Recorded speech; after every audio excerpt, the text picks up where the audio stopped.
Welcome back, ladies and gentlemen, to the PUBG Mobile Super League North America qualifiers for the Spring 2024 season.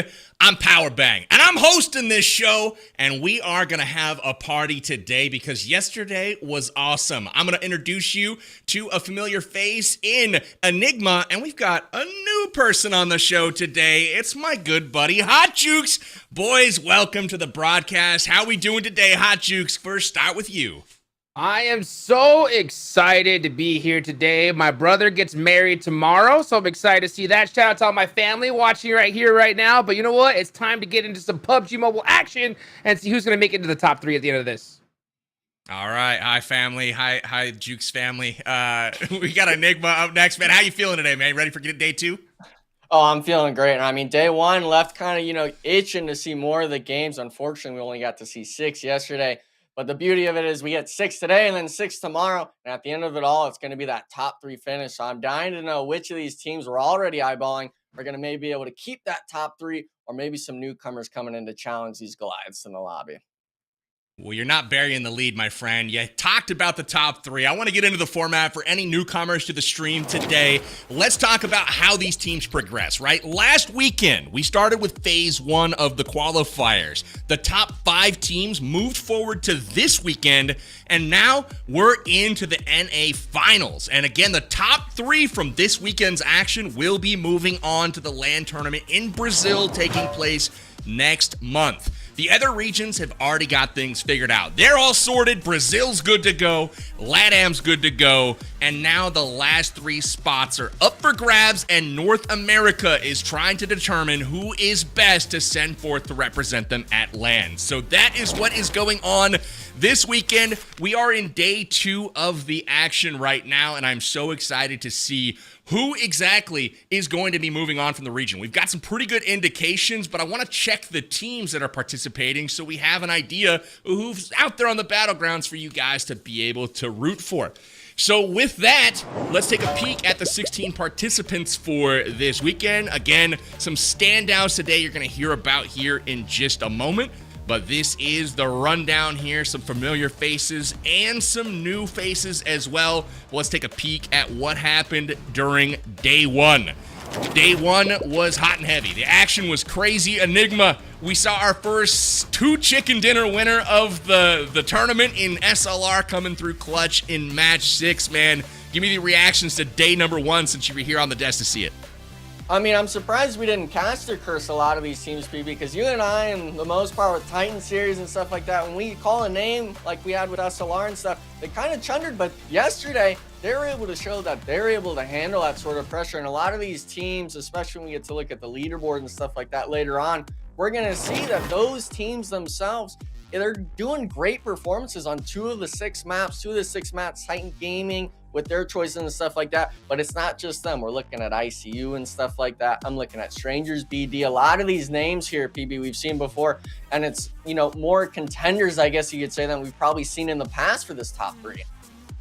Absolutely. Juke's joining us on the desk today. I mean, it is a tight one at the top, right? 74, 72, 66, anyone's ball game. But honestly, the top 3, the order of those doesn't really matter, right? It's only the top 3 that are moving on, and there is no bonus for finishing 1st, 2nd, or 3rd. So it's really that cutoff from 4th and on below. They have some catching up to do today. So I'm looking at the Taco Lovers. I'm looking at ICU Gaming. They need to step it up because the elims have been on point. They've been doing damage, but they got to start finishing towards the top of the table like some of these other teams. So that is kind of what is going on today. Let's take a look at the bottom of the tables really quickly and see who's got their work cut out for them. I'm calling out 4 Bros, Black Mamba, 3 Sheep, Reality. They've got to get with it, and they've got to turn it up immediately. No time to waste. We're 1/3 of the way through the action, but it's still a long tournament. 12 games to go, and that is your overall rankings for day 1 coming into today. So with that, there were some standout teams yesterday, obviously. None other than Titan Gaming. We had Titan Gaming come in and absolutely crush it during phase one last weekend. There was 254 points for Titan Gaming. Ooh. They were almost 100 points ahead of second place. Absolutely crazy performance in phase one. And they move forward here to phase two. And the big question, Jukes, was, would they be able to continue the domination, right? You know, are they going to be able to take that consistency? Are they warmed up? Will they be able to get into the action? And I think the jury's still out on that yesterday, right? Like, they came in, started off a little slow, but ultimately had some pop-off games yesterday for sure. But I'd love for you to let us know what you saw on the VOD, my friend. Yeah, I mean, you said it best right there. I mean, top three is the goal at the end of the day, and they showed that consistency in phase one, and they showed it again here in Erangel. But that's it, right? I mean, they started off so slow as Sanhok, like you mentioned, and then fell off towards the end in Miramar, just allowing teams like, SLR and such to be able to pass them up. And I'll tell you what, man, just looking at those squads that these NA teams are coming up against, I mean, every single one of these guys that make it have their work cut out for them. So I want to see just absolute dominance and consistency, because this is all about the North American representatives here. So I only want the teams that deserve to go there to actually just start crushing it, and they need to make a big lead right off the rip. If anyone's capable of doing it, it is certainly Titan Gaming. They ran off a fourth, a first, and a second on Erangel yesterday. A lot of big elims coming in from them as well, so they certainly have the capability to pop off, and, that is what you're looking for in teams that are going to be angling to shoot up the leaderboard. But also yesterday, we saw the likes of Nemesis, right? They were pretty quiet early on in the day, but ultimately, when it got to Miramar, Titan Gaming was fading away, but Nemesis was stepping up. They were led by Spec. You can see out front just doing crazy damage here. He is leading all players right now in the tournament, absolutely crushing the competition. I love what Nemesis is bringing to the game. And here on Miramar, they just owned the zone here in Game 5, splitting the circle entirely in half, owning one end to the other, and ultimately absolutely crushed it here on Miramar, putting on up big elims and ultimately getting a chicken dinner as well. So you'll love to see what Nemesis is bringing to the table. And ultimately, they jumped over Titan Gaming in the last game of the day, currently sitting in second place, but none other than SLR. It was my prediction for the tournament. SLR jumped up to number one at the very end. Enigma, tell us what you're seeing from this team, SLR. Yeah, I mean, for the most part, this team themselves, we got to at least look at the players first off. We're talking 2X, Nova, Hyper players and stuff like that. They've played internationally, coming over to this squad now with White Eulogy. Shout out to you, by the way. I saw the Instagram follow. Definitely wanted to leave you a few notes, how, awesome you guys played yesterday. But for the most part, this squad, we talked a lot about Koi himself. Going off 1v2s, a lot of these games, they actually were able to finish in the top 5, 4 out of 5 matches, or 5 out of 6 matches. A little dyslexic there, but that squad itself is showing a sort of consistency that Titan Gaming, Nemesis haven't really been able to match throughout all of the matches. Titan Gaming's forte is Erangel. Nemesis's forte is Miramar, but you got to learn how to play all the maps. And of course, SLR seems to be the dominant factor on top with all of it. They absolutely do. That clip of Koi yesterday on Miramar going 1v3 against Strangers BD, another top 5 team, really got me hyped up, man. I wasn't even on broadcast, but I was screaming in the microphone. They absolutely lit things up yesterday. SLR creeping into the first place spot in the last game of the day, but again, top damage right now going to, Titan, we saw as far as their average damage per game. Nemesis right there as well. Man, really impressive team so far on day one, but day 2 is anybody's ball game. We got to go prove it out on the battlegrounds, and I'm so excited to see if the likes of ICU Gaming, Taco Lovers, we saw them pop off yesterday, always in battle, always taking fights and dropping loads of damage, loads of elims, but not able to get the placements, right? I mean, what happens to a team, Jukes, when, you're getting all these elims, but you're finishing in 11th and 12th every game? You're getting some points, you're there, but what do they need to do to turn things around?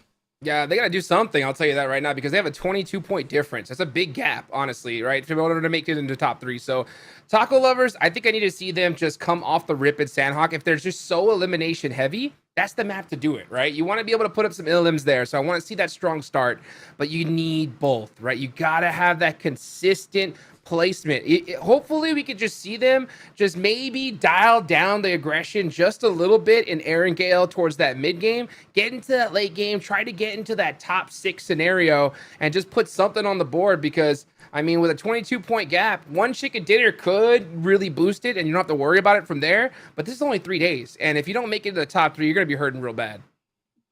You really are. And, I like the shout outs there for what they need to do. And, when I look at the roster and I'm trying to figure out, okay, is it 24K that's going to need to pick them up? Who's going to be carrying here? I'm looking at none other than that's who I'm thinking is going to hook up the taco lovers. Enigma, tell us about and what you saw from him yesterday. I know he was all over the place. Do you think he's going to step it up and deliver the goods for the taco lovers here today? Well, I mean, I think Hotchuk said it best, Sanhok's the map to do it, and they ended up winning the first map yesterday, which was Sanhok. But that map, being a previous pro, everyone knows that map's a little bit of a coin flip. You got to make sure that you're getting those eliminations right off the bat, because the whole tournament, unfortunately, we're shifting away from that placement area. You got to learn how to shoot your gun. And a lot of these teams, it seems like they're kind of on the back foot, which is why we're seeing Titan Gaming, we're seeing Nemesis, those sorts of squads where they're not afraid to take the aggression. Teams like ICU, they're able to do that, but they're the only team in the top 8 on that leaderboard we just saw where they're in single-digit placement points. That's got to get bumped up if you want to even have a chance of making top 3, let alone being able to compete against those Americas teams. Absolutely. Let's take a peek at the maps that we're going to be playing today. Again, a little different than in years past, but we've got Sanhok to lead things off here for match number 7. And then in match 8 through 10, we're running Erangel back to back to back, seeing who can develop that chemistry and those consistent performances. It was Titan Gaming yesterday delivering a 4th, a 1st, and a 2nd. We'll see if another team can replicate that success today. But in the end of the stream, we're going to have Miramar back to back as well. And Miramar in the desert is always due for some fireworks, so really excited to see who's gonna clutch up, take home that chicken today. I might be looking at the likes of Reality or maybe Control yesterday, really good at getting into fights, holding ground. Hayuya having a really good tournament so far, so really excited to see if they're able to continue to make progress as well. Ultimately, bright spots from I think several of the teams yesterday. I'd say at least half of the lobby had moments where it was just like, wow, these guys are looking really good. Like Dauntless, for example, in game, I believe it was 4, going head-to-head with Titan, who was off of a chicken dinner and cruising again. And then Klaus getting into that 1v1 with Titan Gaming and winning, setting his team up for success, able to get the flanks on both sides taken down. So really nice work from Dauntless yesterday, but they're looking to continue that and be more consistent all the way through. I think that's probably goes to the same for really everyone participating in the tournament. But let's turn our attention towards game 1. We have all these 16 teams going to be participating, and who's going to win? That's the big question here. Hot Jukes, you didn't get a chance to participate in the predictions yesterday, so I'm going to need you to come in clutch and get a bunch of bangers in a row here. So who is it going to be? Your choice for game number 1, map 1 on Sanhok. Who's taking the chicken dinner? Going in blind. You know what? I'm going to go with Titan Gaming. Why not, right? They absolutely threw yesterday when it came to Sanhok. I think they realized that majority of their points were only out of just 2 games. So I think they need to step it up here off the rip. Hopefully we can see a little bit of that consistency, those nerves gone, and they actually make it happen here. I love it. Let's go with Enigma. What do you think for Sanhok, map 1? Who's it going to be? Oh, man. I mean, it's kind of a tough question in my eyes because a lot of these teams, it's game 1. It's Sanhok as well. It's almost like I just got to put the names in the hat and kind of just pick one out. So my picks, I think, going to have to be Nemesis here. Team, they have the resume. They have the experience. It's just a matter if they can start off strong today and not wait till the last 2 matches to get all their points. That's a great choice. I actually really like the choice there of Nemesis. And, if I have to go to the bag here and figure out who I'm going to pick, well, I'm also going with Nemesis. We're going to double up on this first one. The reason why, though, is everyone came in yesterday kind of cold, right? A lot of the teams were passed on straight to phase 2. They didn't have to qualify. So there was a lot of maybe rust or at least, some teams that needed to warm up coming into yesterday's action. But Nemesis actually performed quite well yesterday on Sanhok. They actually finished 3rd place, so a good showing on the map. Taco Lovers actually won that first map with a really beast showing. But Nemesis, finished the day incredibly strong on Miramar with all of that momentum jumping into second place. So I feel like they're riding the high of day one, and their strong finish combined with a really good performance in Sanhok yesterday, I'm looking at them to take the first map today. Who knows how that will actually play out, though? We'll see if it's a cast or curse, because I will say I got a few predictions right yesterday, right? I think I predicted two of the game winners yesterday. But I also got a 14th place, a 14th place, and a 13th place. So it was either you win or you lose big yesterday. I don't know if it's going to go like that today. But, let's go to Enigma here for some pro tips going into the lobby. Sanhok's crazy. It's smaller. Not a lot of vehicles to be found. Talk to us a little bit about the strategy. What are these teams that need to be looking out for going into the jungle here? Well, the main thing is kind of those first two zones, depending where it ends, whether it's that east, that northeast side, that northwest side, or that southern island, I guess you could say. It's a matter of where you land on the map and how you choose to play it. Sanhok's one of those maps where you can't just play center zone. You got to learn how to play the edge. You got to look for those elimination points early on if you don't get blessed with the zone. And we saw a lot of those teams yesterday, like Taco Lovers and stuff like that, even though they ended up winning that first match. They were a team that played edge all game. They caught teams rotating, getting a little bit more lackadaisical, thinking spots are open. I'm hoping to see a lot of that today, hopefully with those lower end teams that are needing points, because at the end of the day, all of them are here for a reason. They're needing to start show performance now because it's day two. Got to get up there at some point. Day two, baby. I got a little side bet for you guys before we head into the game. Okay. I'm thinking early on in this one, we're going to have a water fight. Some team's going to get stranded in the water. There's going to be some swimmers out there, and it's going to be shooting fish in a barrel. I don't know why I have this feeling, but I feel like every time I watch Sanhok, it's 50-50 if that happens or not. I don't know which team it's going to be. I'm not going to go that crazy with the predictions, but I'm thinking maybe a boat tape might be in order. I don't know. We'll see. But we have game two ramping up now. The players are in the lobby. They've got their energy drinks, and they are strapped into the plane. We are getting ready for Sanhok, day number 2, kicking off now for the PUBG Mobile Super League North America qualifiers. Hot Jukes and Enigma, take it away. Let's get it, baby. Here we go for day number 2, match number 7 of 18 here, man, and we're getting into Sanhok. I'm gonna tell you what, right here now, Enigma, I'm gonna be critical on these squads. Like I'm no mercy at this point. This is day 2. There's no excuses here, because we need a North American representative. We need that hero team. And just looking at that roster lineup for Brazil, oh my gosh, dude, I mean, these guys have their work cut out for them. So in all honesty, like, if they're going to be competing against that, we need to see that these 3 teams that are going to come out of this, like, just dominate this entire lobby. Yeah, and for the most part, I was really happy with seeing Titan Gaming's performance yesterday coming out of Phase 1, because they did have virtually a 100-point lead in that Phase 1 tournament. I was a little bit skeptical coming out of that second match yesterday during Phase 2, but they ended up making me eat my words for it. They absolutely dominated virtually all the Erangel matches.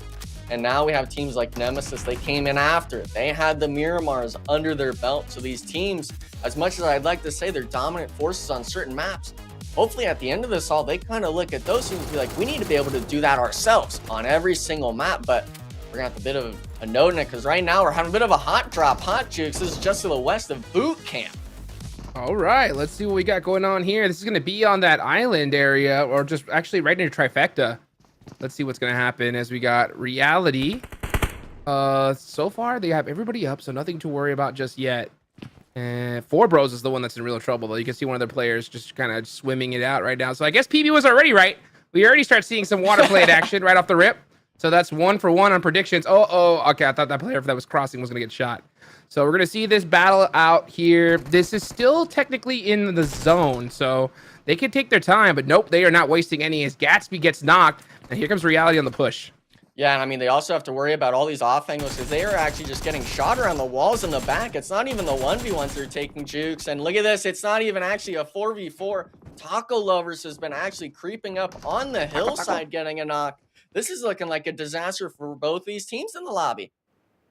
Taco Lover said, give me that. I'll take some of these points big time. And they need it because they have one heck of a gap to cross. So, yeah. I mean, these teams realize that it's all about top 3. That's it, right? You want to make it a top 3, nothing less than that. So I'm not surprised to see Taco Lovers really just trying to take advantage of this third party here. Oh, there goes a nice little thirst there from Reality. Gonna get that loot. Not losing a player, so a good start for them. They need to start moving, in all honesty. Like, this zone is not a very pretty one. They need to start backing out. Yeah, and the main thing too is you talked about, with the eliminations and stuff like that. Top 3 teams all virtually had the same eliminations as 4th places combined total points. So you're needing to start at least getting 5, 6 eliminations a game, as much as it's tough to say, because teams like Titan Gaming and stuff like that, where they're dropping double-digit eliminations 2, 3 games a day. I mean, how are you really going to be able to compete with that if you're not able to do the same yourself? I mean, that makes me excited, right? Because I think that against a lobby like this, if we're going to see a team have even stand a chance against those Brazilian squads, we need to see a squad that's getting double-digit eliminations like every game, Yeah. So to see that come out of Titan Gaming does make me excited, but to see them just absolutely just like tank the other 3 matches, it makes me hesitant for sure, right? If they were able to get like 6 points, 7 points on those other matches, I'd be like, okay, that's good, right? Yeah. But to pull out pretty much goose eggs, that's pretty tough. Yeah, you're not wanting any sort of donuts on the screen. And unfortunately, we have seen these top teams even drop those 0-point games, which is kind of tough for us to really, take. And unfortunately, it looks like Forbos, this is one of the teams virtually at the very bottom of leaderboard jigs. They are still struggling coming out of day 1, down to actually just a solo. And we'll talk about it more later on, but I always have loved your opinion on teams when they take these early fights and they try to back away. Because if you're in Reality's position, I could picture you maybe disengaging from this fight. Go loot, kind of just back up. But if you're Forbos, what are you looking to do right now?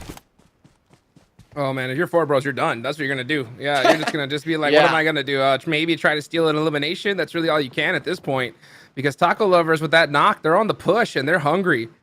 They are hungry for tacos. They love them. I'm hungry about tacos. Dude, yo también. Dude. I will take 3 of asada right now. And you know what? They got another knock. That's 2. Well, actually, yeah, they were to get a res. No, they got the confirm. Okay, so they got the confirm. That's tough. See that? And this is what happens, right? You just stayed too long. And now you're starting to fall apart. Now you're going to try to back off, but it's already too late. You have to fight this now. Yeah, and unfortunately, Reality, the player that was finished out, was the one in the very front, the one spearheading it all. And essentially, if you're getting knocked like that, you're virtually, eliminated. You're not making it out. Now they're all huddled up. You see the player across the water just gatekeeping them from leaving the compound. And I mean, what do you even do at that point? Free fires, DBSs, look at that. Not even caring if he gets damage done on him. Now it's just a solo. We're going to have to see if Chapo can maybe, get a finish on one, but it won't even matter. Complete squad wipe for the Taco Lovers and a freebie from Forbos. They don't know just where that last player is at yet, but the Taco Lovers, 5 free eliminations. They started off strong yesterday on Sanhok, and I'm happy I'm looking at them today because this team themselves have been, kind of stellar in my eyes. I mean, heck, they got the chicken dinner on the first day, right, in Sanhok. So with what was it, 15 eliminations? Yeah. That's insane, right? So, I mean, they show that, when it comes to Sanhok, we got it locked down. And I'm surprised that Reality, after not noticing that in the feed, they didn't just leave. But let's look at this. Wancho and squad. Nate with a nice knock. And a nice finish here. So it looks like we're going to see 3 eliminations. And Valak leading in the charge with 2 so far. But what is going on is ICU Gaming is going to be pressing onto this fight here. And wow, done just like that. Yeah, I'm not sure what happened with TSG. They were fighting ICU, maybe trying to hold a split on the mountainside, but straight on to Paul looking for the third party. I'd really like to see ICU maybe even leave this compound because you're kind of in that bowl down below. You're not able to really move and do what you want freely. Zuko is in the prime position right now for his squad. He cannot get knocked here or else everything just spells disaster. No, yeah, looks like ICU are doing fine right now. So they're not in a terrible position. They can just kind of hold it down for now. And, well, actually, they're going to have to start moving into this next zone. So they kind of have to really push this fight. Yeah. And start moving on in. We'll see where the next zone's about to pop, though. 12 seconds left on the clock. If we see that southern shift, we're definitely going to see a botation. Let's see what happens here. Does it go south? Are we going to get the cave finish? The legendary cave finish? I want to see it at least once.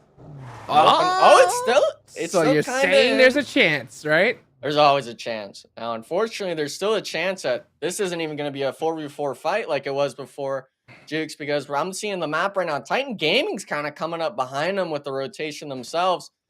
And unfortunately, this hillside, it's all about the snake gameplay right now. Ooh, Oh, sees who yeah. first, Jukes. And Zuko, he's in a spot. He's kind of in an obvious spot where someone's maybe going to hold. And Nate actually being the first one knocked off on the western side of the hillside. And look at this, straight on Nepal, all shifting down underneath. I'm wondering where their fourth player's at on straight on Nepal. Maybe getting an off angle, but I see you now on the back foot. Quancho with the DBS. Gonna have to get this knock. Ooh, actually gets it. He does get pieced up in the process. But we're going to see straight out of Nepal getting some nice shots in return. That's Frankie on the way backside. He's going to have to push up, but he doesn't really have a great angle, and that's what he's looking for. Maybe try to get some pre-fires here. Okay, he's going to wrap around on the right side. Oh, King with the knock on the Valix. Going to be absolutely brutal. It's all up to Juancho, and yeah, that is going to be it for ICU. Yeah, I think the issue there was they got the knockdown below from ICU, so to speak, and Zuko just getting caught in the side, not realizing that a straight on Nepal member stayed back, covering that rotation on the top. So great play from straight on Nepal. They actually come out with 6 eliminations. They got 2 on that TSG squad and the full squad right, but it's not done there. We've got TP in a fight with Taco Lovers. And the tacos are... Oh, Sheep is still alive. I thought the tacos were out of there. But nope, Sheep's still up in this business here, trying to make it happen against the Panthers. And so far, it's not looking too good as the Panthers are going to start coming in a 2v1. But one is pretty lit. Let's see if he's able to get the shot off. Oh, did you notice? No. Ooh. Dodges that grenade. A little undercooked. Taco Sheep. What are you going to do? What are you going to do, Sheep? Oh, here he comes. I mean, he's going to throw a nade right in there. Yep. You got to take it at some point. You got the DBS out. You hear the nade pulled. Thankfully, he dodges the damage, but eventually you're going to have to start shooting your gun. And I think TP's kind of just playing with their food right now. Hopefully no one comes in for that sort of third party down the hillside or something, trailing behind Taco Lovers. But I'm liking this angle. He's actually on the balcony. Maybe they're not realizing it. They didn't get the sound cue just yet outside the window. Oh, see, now I feel like if I'm playing there, I almost even peeked at myself, but he doesn't realize. They know exactly where he was at. Actually getting a good... Wait a second. I think that was his teammate, maybe. I don't know what's going on there. Baby, He just wanted to heat up a bit in the sauna or something. There you go. go. But TP, unfortunately, losing 2 players there, but having 4 eliminations to their name. A little bit of a decent start, I guess you could say, for him. But a lot of these teams now actually opting to take these fights earlier. And Titan game with a bit of a drive-by. Strangers BD getting caught off completely off guard right on the cave top here, Jukes. Mori with that nade, though, could be dangerous. It looks pretty good. Oh, actually just a little bit too short. And now they're getting actually third-partied here from the side, but that's going to be it. So Titan Gaming, another terrible Sanhok game for them. Not looking too good. They end up with 3 eliminations, but that is it. Yeah, and I really like, I almost don't want to discredit Titan Gaming here because they have the fight, but KR Esports is the team that just does the same exact play as them behind them, getting the freebies in the end. And I believe there is another team coming in right now, straight out of Nepal, maybe hearing the action. So this might even be a 4th party right now on the cave side of the map. Totally possible. Cave is still in play. It's barely in there, folks. I'm believing. Meanwhile, SLR, right? SLR, one of the teams in the top 3. No elimination so far, but in a perfect position. Enigma. These guys are chilling in Camp Charlie. And, we'll get to that in a second here as we watch Black Mamba now going up against Dauntless. Let's see if Klaus is able to get that nade off. Nice pre-fire from the side. Black Mamba on point. Oh, that nade hurt him bad. Yeah, how about some of that, though? Ooh, that hurt in return. It's always hard throwing nades over rocks because you have to time it perfectly. And I thought he was going to get him with the knock there, getting him down to just 1 HP. Looks like Black Mamba actually having really good cover fire, getting pain knocked and stuff like that. And Dauntless now, you've left the compound trying to aggress, but if you're getting knocked, you have to just put yourself onto the brakes. Black Mamba has you completely surrounded, getting away back to the compound, and I still don't see it working out for Dauntless. They won a game yesterday, but that was virtually it, Jukes. Black Mamba, both of these teams are needing this fight to go their way. Oh, he sees him. Klaus now starting to come on out and say, you know what, let's shut him down. I mean, this is the player for Dauntless right here. I mean, Klaus has proven that he's got the skills to pay the bills, and they're going to be able to get Pain up here. And I think they need to forget this player and start moving into the zone because this is stage 3. Circle 4 really starts to hurt. Yeah, and I mean, we talked about it yesterday. Klaus being that player that the team relies on when they need him most. Look at that. He's prone up. He's basically isolated from his squad with a teammate knocked. He knows at some point he's going to need to strike out of the grass like a snake, so to speak, and get those knocks. And thankfully, he gets 2 of them. They knew exactly where the third last player was here. Unfortunately, just a little bit too many steps ahead, I guess you could say, to finish Black Mamba. But if you're this squad, you're almost just saving grace to Klaus, like, thank you for pulling that off for us. Yes, sir. I mean, it's all about those micro plays in those kind of situations. One fight, one little thing could just turn things around for you. And Klaus is that playmaker. You got to have one of those players that can make that happen. We got the CK. Oh, let's go.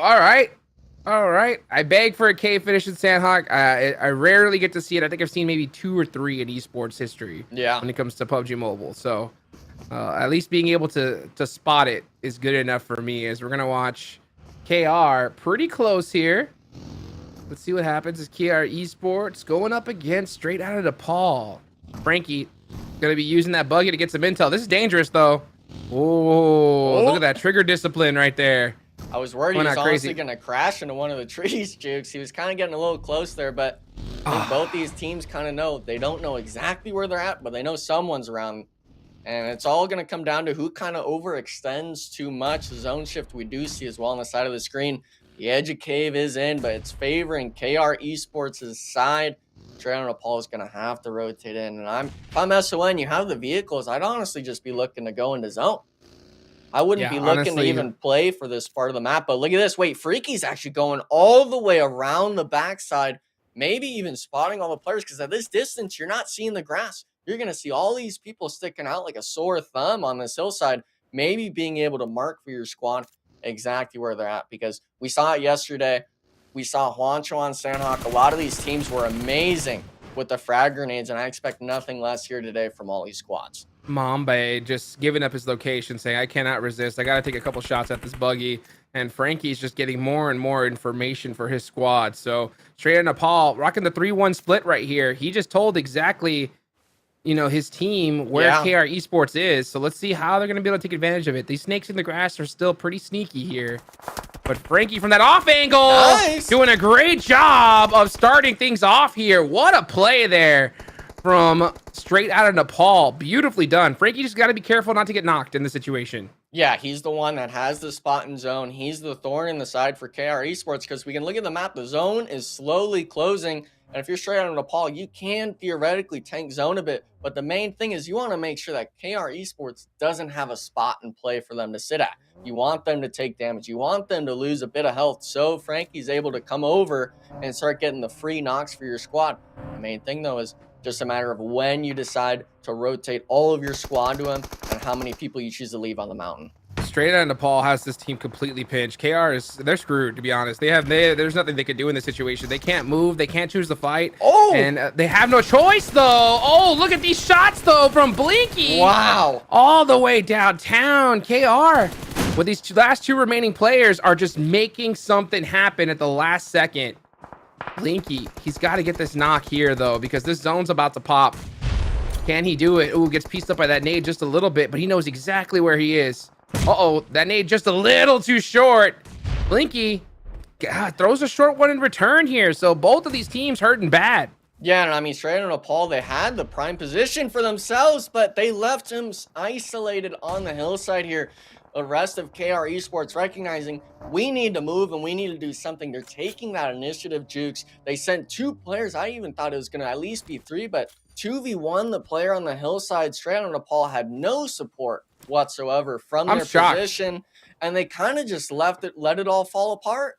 Yeah, I mean, that was a complete timing issue or communication issue from the team. Straight out of Nepal had such an advantage when it came to just their whole layout. So as soon as they saw those 2 players drive over, the team should have just crested the hill and pushed hard. But they were just delayed just a little bit, and then their critical angle was just taken away from them. So big ups to KR for just making it happen when they needed to. Sometimes you got to make those plays, and it worked out for them. Yeah, and another team that seems like they've been making plays here, Jukes, is going to be Team Control, previous Extreme Slayers roster remix, actually having 4 eliminations out of the 7 for the squad. virtually a prime position. The zone shifted just towards the bridge, essentially outside of Camp Charlie. But a lot of these teams, though, it's going to come down to if you're able to reach the water side or if you're able to play some of this hard cover. Because on this part of the map, Jukes, it's virtually flat terrain. Yeah, it is. By the way, what happened to SLR, man? SLR was just big chilling in Camp Charlie all by themselves, and they just got dominated. So they got taken out with 0 points total. That's going to hurt big time. Meanwhile, Control actually taking really good control of their area. Dauntless is still alive as well. So, I mean, we're still going to see some big points on the board from these teams that desperately need it. Yeah, and we're talking, you know, that top 6 finish. Oh, no, Illusion. Kind of ratting it out. Wait, the shotgun plays. They're going to get both of them, I think. Jump shot! The S. Illusion. Oh, man.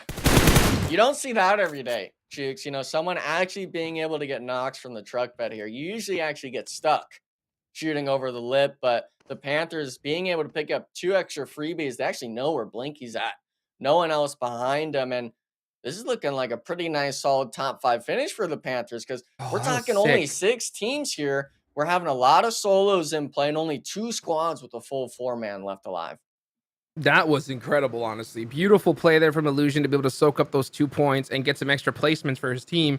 And I'm pretty sure he's going to get another one here. As long as he stays in this truck, he should be okay. He's got 30 seconds left on the clock, so he will have to leave it. He knows it too, but doesn't want to leave until the absolute last second. But I think that truck right in front of him should be in play.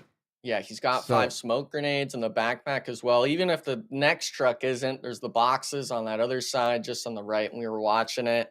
Blinky still won't be able to have shots on it, but these teams are in that Camp Charlie side. Dauntless and Team Control going to have to start going elbow to elbow with each other. We might see a fight there, and I'm actually really liking the Golden Eagles spot. They know there's some people on the bridge, but I think they're going to start to figure out pretty quickly. There goes, unfortunately, the last player of Black Mambas, but they're going to figure out pretty quickly that the bridge isn't going to mess with us. We're going to have complete control of this whole water side, maybe even that ridge off to the right, being able to kind of tie down these other 2 remaining full squads.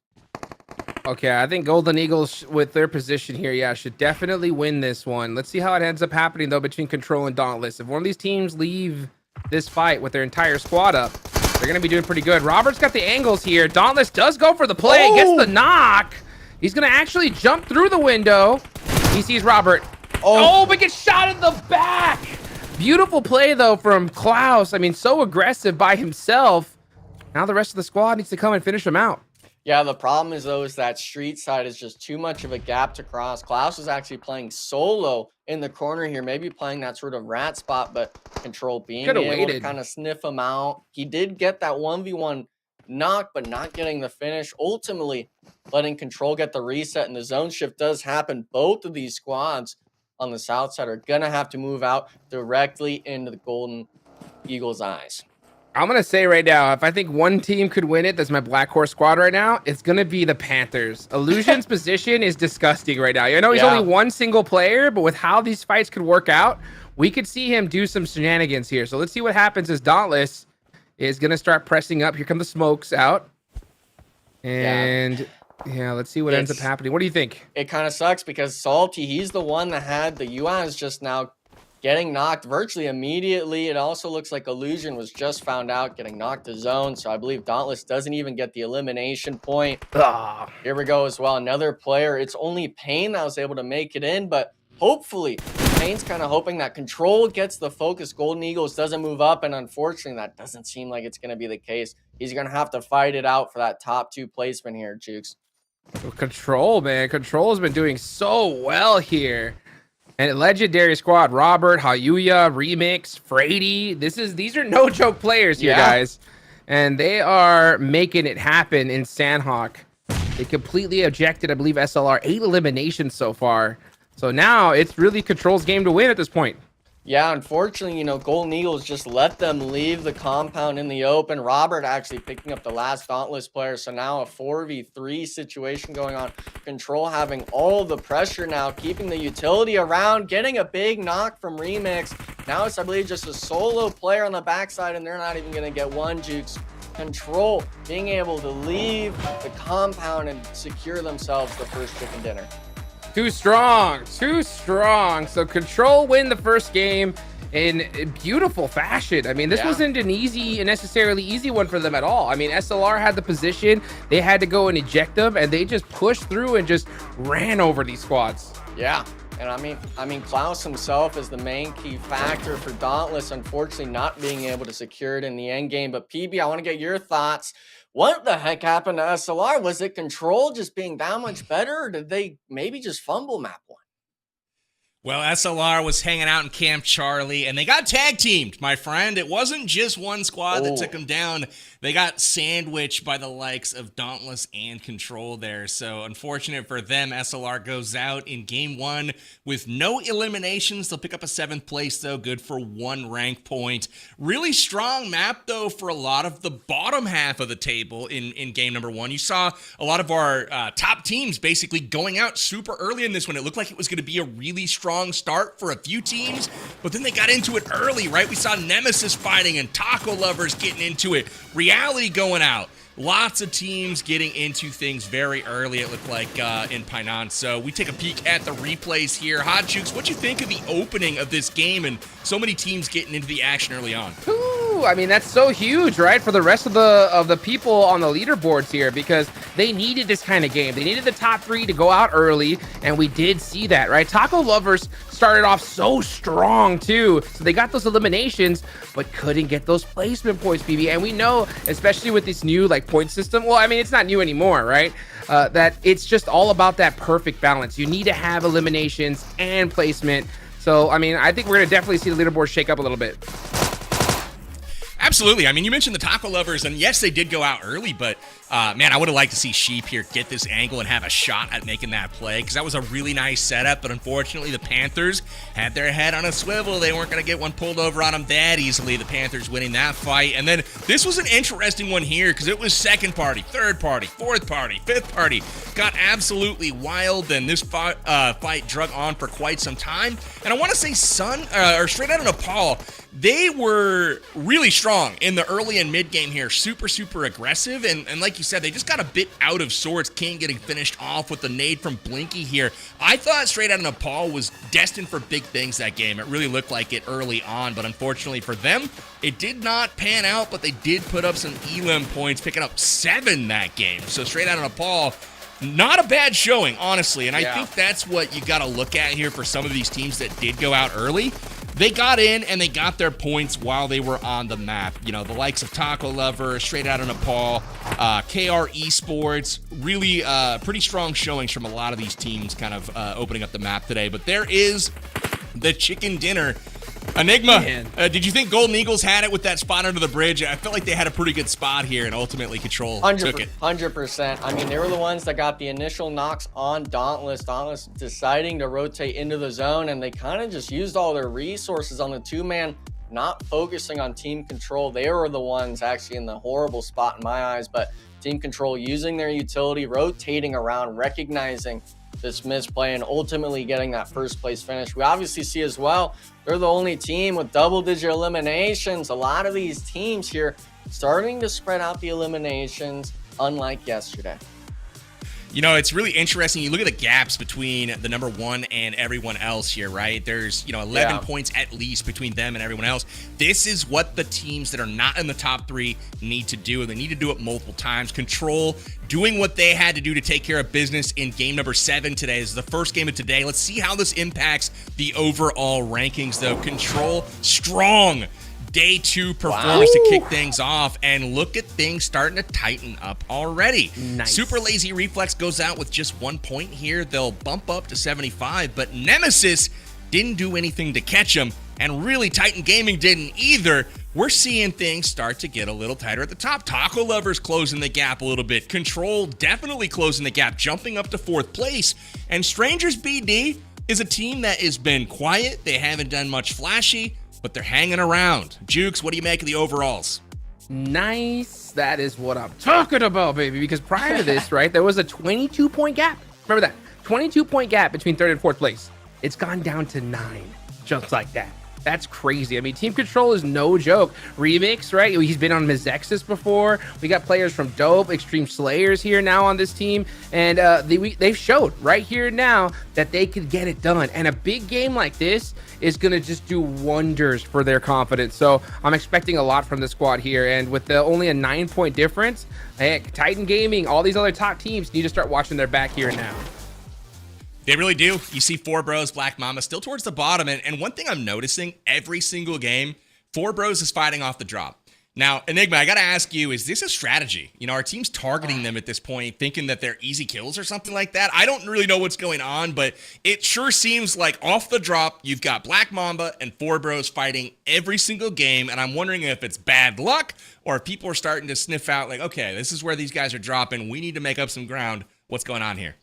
I think it's more those teams aren't showing any signs of life. If you're looking at Nemesis, Titan Gaming, even ICU and the likes of them where they've played and have the experience for the last year or two, those teams are recognizing this team can't win a 4v4 against us. And virtually you think that with any sort of fight you take, but if you're really wanting to think of it, we know this team drops on this part of the map. No one's going to be around us. I wouldn't be surprised if the likes of the teams I named, maybe even other ones or those middle of the packs like Taco Lovers, start looking at Black Mamba, start looking at Three Sheeps Gaming and saying, let's take this 4v4. We're feeling it. That's 4 free eliminations for us. And if I'm one of those bottom teams, I'm really kind of checking my back because a lot of these teams now are really eyeing you and saying, hey, what are you doing here? We're needing you to show signs of life. Absolutely. I feel like the first day there was probably 4, maybe 5 or 6, you could argue, teams that were showing those signs of life that you're talking about, really kind of getting it done on the leaderboards, top finishes, popping off for games and whatnot. And the interesting thing is I'm watching from the sidelines here in game number 1 is I'm watching for one of those teams to start taking the reins, right? Taking control of this tournament and putting themselves out front. And so, you know, we made calls. Our predictions were woefully wrong once again. We picked Nemesis. They finished in 14th that game. We'll take a peek at the maps here of what's coming up next. You're going to see that control, taking control of match 7 here on Sanhok. We turn our attention to Erangel coming up here shortly. But again, looking at the teams that did finish in the top of the rankings, you know, I was looking for the Taco Lovers. I was looking for Nemesis. I was looking for Titan Gaming, Strangers BD. They all kind of went out early. You saw Nemesis in 14th, ICU Gaming in 13th, Taco Lovers in 12th, Titan Gaming in 11th, Strangers BD in 10th. They're leaving the door open, Enigma. I mean, we're not seeing teams run away with it, and if they don't get it together in game 2 today, I'm going to be very interested to see kind of how things are starting to get tightened up in the rankings here. So, Enigma, give us your thoughts on Erangel. Who is going to perform well? Who do you think takes the win here, honestly? I think, well, in terms of the win, that's kind of a hard one to say. But when it comes out of Sanhok, I'm looking at the teams that had those high elimination rounds already. They're warmed up. Erangel and Mize is all about that execution map because everyone knows what's going on. Miramar is all of that team map rotation. And we saw yesterday with the likes of Nemesis being able to cut the circle in half, which is crazy for me to even say from people lacking that sort of discipline. Coming into this match, though, my eyes are going to be on the likes of ICU, Dauntless, and even Team Control again of who kind of was winning those early game fights. Can they keep it throughout the whole match? I like to pick. I've got some dark horses, you know, for this one. I'm going to save my predictions for last here, but Jukes, who do you think? Erangel, you know? I'm going to keep this one in the back pocket. I feel like I'll let my, you know, prediction for first, which ends up finishing in 14th place anyways, out of the bag early. But go ahead, Jukes. Who you got? I mean, you got the swimmer right. We saw some water action off the rip, so that's 1 out of 2. We'll take that, right? I'll go with the Taco Lovers. Why not, right? I think they started off strong in the last game when it comes to aggression. I hope that they're kind of looking and just saying, all right, yeah, we got the eliminations. We know that we can make these plays, but we're going to need both, right? So I want to see them just kind of slow it down, be a little bit more decisive with the fights they want to take, right? There's nothing wrong with getting a few eliminations and then just leaving, right? Get to that end game, take those points, run with it, and be able to go ahead and get towards that end. So I'm going to go with Taco Lovers. Let's see what they can do here. Why not? I like to pick. I like to pick. I've got two teams in mind. I'm only going to go with one. Obviously, can't pick two. That's not fair. But Dauntless was impressive in that first game. And we also saw Straight Outta Nepal. Both of them, putting up numbers. I like Straight Outta Nepal to take this game on Erangel. And the big reason for that is they showed me in phase 1 last weekend that they've got that clutch game. Or clutch gene. They were in 10th place and ultimately jumped all the way to 3rd in a matter of a couple of games. I feel like they've got that clutch gene, and they've already gotten the guns warmed up today. They were firing like crazy in game number 1. So let's see what they do on Erangel here. It is time for our second match of the day. We've got match 8 for Erangel. Take it away, boys. Let's go. Here we go. Now we're going to go ahead and get into some Erangel action, the tried and true bread and butter of PUBG Mobile. I like Enigma, I know you're excited. Yep, I know you're excited, brother. So what are you thinking about coming into this one?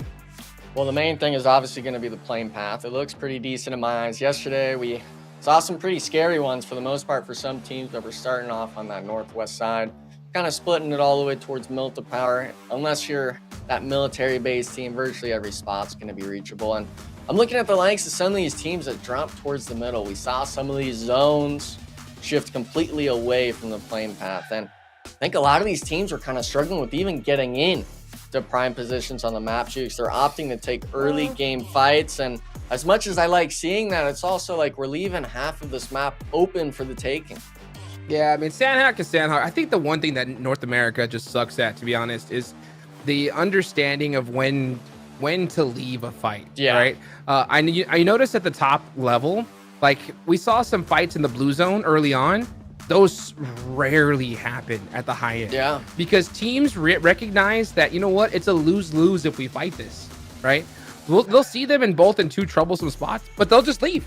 They'll just both kind of look at each other and be like, what are we doing here? Let's get into zone, and once we get into zone, we'll fight. Why not? Yeah. Right? But fighting here and now, we're going to be just in big trouble at the end of this, right? Yeah, even if we go and leave with all these eliminations, we're going to be so late to the circle, we're going to be taken out anyway, right? Yeah. So I want to see teams recognize that here, right? And it's so hard to play in these matches with teams that don't, because it just hamstrings you. It really does. Even if you're the top team in the world, if you have a team that's just really new to this or just not as experienced as others when it comes to just plays, then you're going to be stuck in the blue zone, not being able to move, and that's just going to kill your rotation timing. Yeah, and that's a strategy for a lot of teams. I mean, way back in the ESL days, my team actually had that exact mindset when it came to rotating. We used to drop next to SSG on Sanhok, and we knew that team was more than comfortable doing that sort of handshake of, we're focusing our rotation. We don't want to get caught up with the other teams in the lobby that maybe aren't feeling the same way. Because if you do it in the first zone, I see it as it may be going decently for you. But after that, you're burning meds, you're burning all this precious time you need to get into the zone.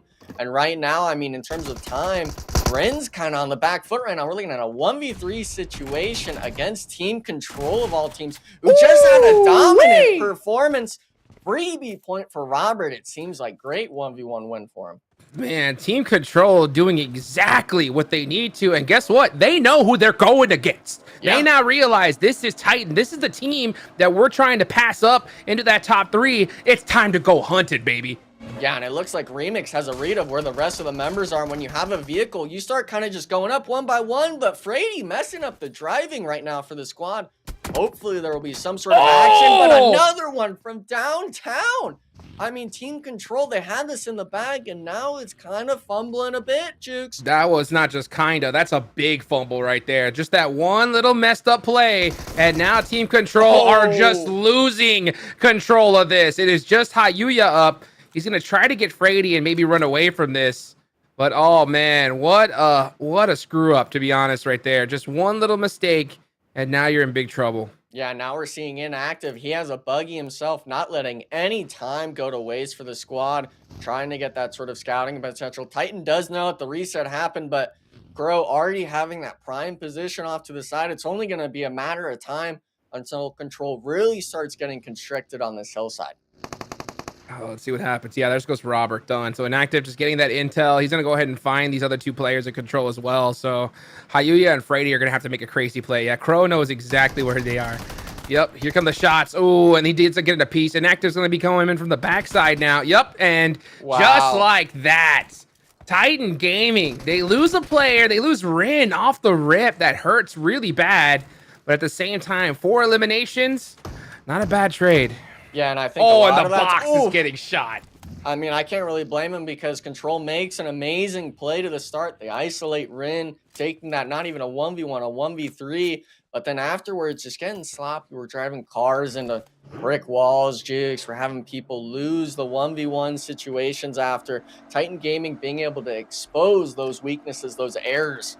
I guess you could say there's nothing else in terms of sugarcoating it. That Control left up for grabs. I will say, I got to give props to Crow, right? I can't say it was a pure mistake, right? Because Crow was the one who made those shots onto that vehicle coming on in, right? Yeah. And that just kind of made that player hesitate just for a second, and that vehicle just slid into that antenna. Yeah, and, you know, that's all it takes is just one little mistake, and boom, things can turn around at this high level. So it's good to see Titan Gaming go from what it looked like, right, to be in just super deep trouble, and just one little play turn things around for them.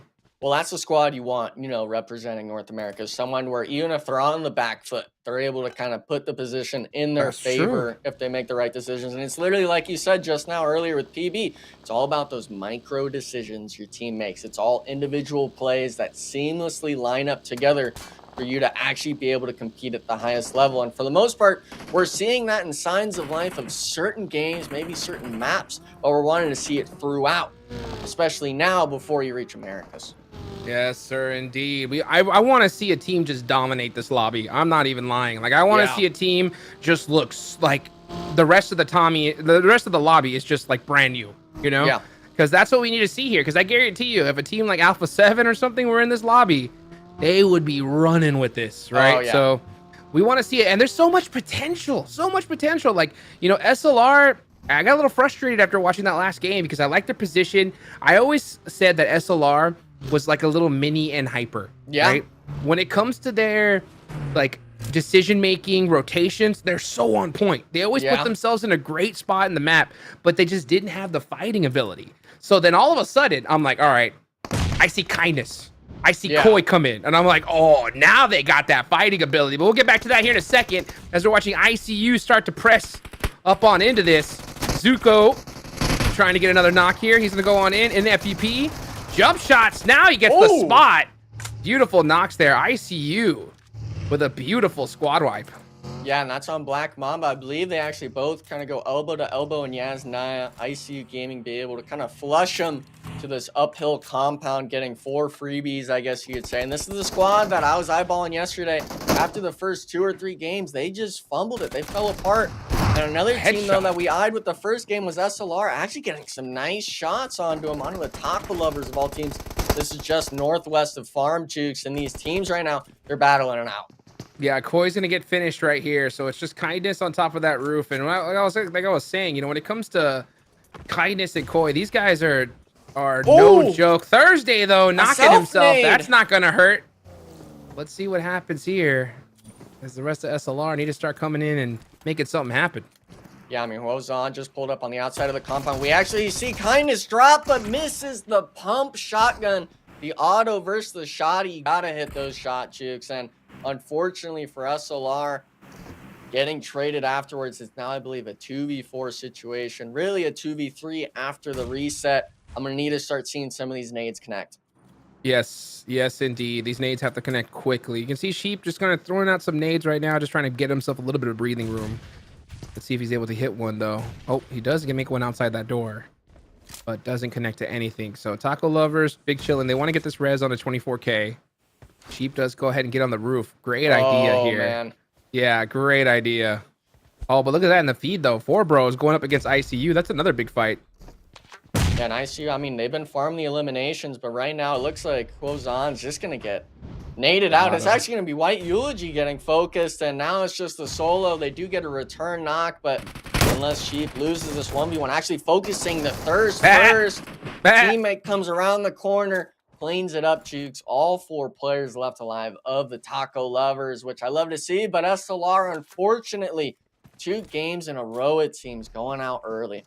They got to win those fights. They have to win those fights. I mean, SLR, they have the talent on the roster, but there just seems to be like just simple mistakes that are just crushing them. So hopefully they're able to turn things around. And you know, the one thing that I always said, that when it comes to SLR, these names, right, they're so big. We know Kindness and Koi have what it takes, but the thing that has cursed Kindness and Koi, right, is that clutch factor. That is the something that they just cannot get a hold of when it comes to that last game, you know, or a game where they need those 10 points or something like that. They always fall off, or something happens and they're not able to make that mark, and it's just cursed them for so long. So to see them lose fights like this, you know, and start 2 games off the rip with just a goose egg, it just doesn't bring me confidence. I mean, it's just a sour taste in the mouth as well for him, because Dave and I talked about it a lot yesterday. When you get eliminated early on in these matches, you're waiting 30 minutes. You're sitting there with your thoughts of that one decision, and we're talking 18 games. It's not like you're in that month-long LAN event just yet. You have to qualify to get there. You only get 18 games, 18 lives, I guess you'd say, in terms of you leaving a mark and being able to move on to the next stage. And I think some of these teams maybe haven't really put that mindset into their head until it reaches the second day, until it reaches even the third day. You need to have the mindset from game one of, we need to be top 3, and we need to make sure that it's convincing for us. Yes, sir, indeed. That's exactly what you need here. As we look at now, oh, the Taco Lovers now got their work cut out for them, because Dauntless has them in their sights. There's Klaus after that knock, deciding what to do. This is an interesting one right here. They don't have to take this fight. They don't have to, right? So they can just see them just kind of using that information, just trying to figure it out. Maybe if they get a secondary knock, they'll make something happen. Yeah, the main thing for me as well is when you take these early game fights during that fight with, I guess you could say, SLR and stuff. Wait a second. Wait, ICU's against Nemesis right now in the full send. Looks like a 1-for-2 trade right now. Jukes Juancho in the front line, not getting thirsted just yet. Zuko's trying to give the support. Zuko, let's see what he can do. ICU starting off so strong with 9 eliminations. Now he's looking for some more angles. Let's see what happens as they're starting to press on a Nemesis. You can hear that vehicle. Zuko just pressing hard. Oh, finds the spot and gets the finish. ICU, 12 eliminations. These guys are starting off strong. Yeah, back to back to back 4v4 fights. They win without losing a single player. And the last one being the Nemesis squad. I'll give props for the early Black Mamba fight before it got too late into the zone. Same with Four Bros, but Nemesis, it looked like taking the fight to him, losing it in the end. ICU, the team that struggled game one kind of after that first fight, being able to keep the pieces together and string those team fights one after another. Let's see what happens here. Is Dauntless now. Taco Thursday taking down Klaus. That's a huge loss for them there. So Dauntless down to 2 players over here by Farm. Gonna have to figure something out. Now let's go ahead and take a look at some of these other squads right now. You know, I'm looking at the map. Right now we're seeing Straight Out of Nepal. They're dead center of this, so they're in a really good position. Yeah. Anybody else stand out to you? Well, for the most part, I'm really just looking at Dauntless, though, because they had a spot and zone in the center, and I think they just tried to bite off more they can chew, rotated to the middle, now being down to a solo. But Strangers BD, I guess we could look at right now, full 4-man squad, actually picking up 2 little freebie eliminations on the edge. And the tough part about Farm is where exactly it shifts. This whole part of the map has specific compounds that become power positions depending on how the zone is. All of these teams are going to have to start deciding now whether they want to fight for those and chance the zone, or if they're going to look for those eliminations on the edge of play. Yes, sir, indeed. Let's take a look here. Now we're starting to see KR get into it. And let's see what happens. That's going to be against the 3 Little Sheep Gaming. Kane. Oh, come on. They're not little. They're not little troops. Come on. Are you sure? They're Are you sure? They're not in top 3. Right now. Yeah. They're not in top 3. Once they hit top 3, then they're going to be some big sheep. But right now, little sheep. Little sheep. Okay. I'll give you that one. I'll give you that one. Let's see what happens. See what happens here. Payne looking up to the sky, making sure everything's okay. Let's see here. Reality, man. Reality. They got a reality check in that last game, didn't they? I mean, they should have left that fight, but they stayed too long, and Taco Lovers punished them for it. So I want to see them realize that, hey, you know what? Take the money and run sometimes. Get some eliminations. Prioritize circle. And they're not in a terrible spot here, but this zone is about to pop. So let's see where it is. Where is it going to go? Where is it going to go? Will it center up? A little bit to the south. Yeah, and I mean, for the most part, Reality's chilling and basically dead center of the map. We are seeing, of course, Golden Eagles. They do have a player stranded, but these kind of shacks on the edge of play here outside of the warehouse are actually pretty playable for the most part. You see the door is facing towards reality. So let's say Titan Gaming, for say, pulls up onto the Golden Eagle solo here. He's actually able to kind of stay inside and get protection from other teams. We'll have to see if it stays in zone in the next stage 4, 5, or 6. But the teams right now, there's not a lot of real estate, and there's still a lot of heads in play. Oh, yes, there is. Reality are chilling pretty much dead central here, right above farm, holding this warehouse down. So they're not moving a muscle from here. They don't got to, but we still got quite a few teams that need to make the move. We're talking about the Panthers. ICU are now making their move on in, and they're going to find these couple buildings here on the north side for free. Wow. So, wow, that's crazy, especially this late. These other teams did not move there. And I'll tell you what, rotations like this are not going to happen in the next event here, Enigma. So I think if you're ICU, you just got to take that and just smile and then move on with it. Yeah, I don't know how much they're smiling, though, because I just saw it right now, Jukes.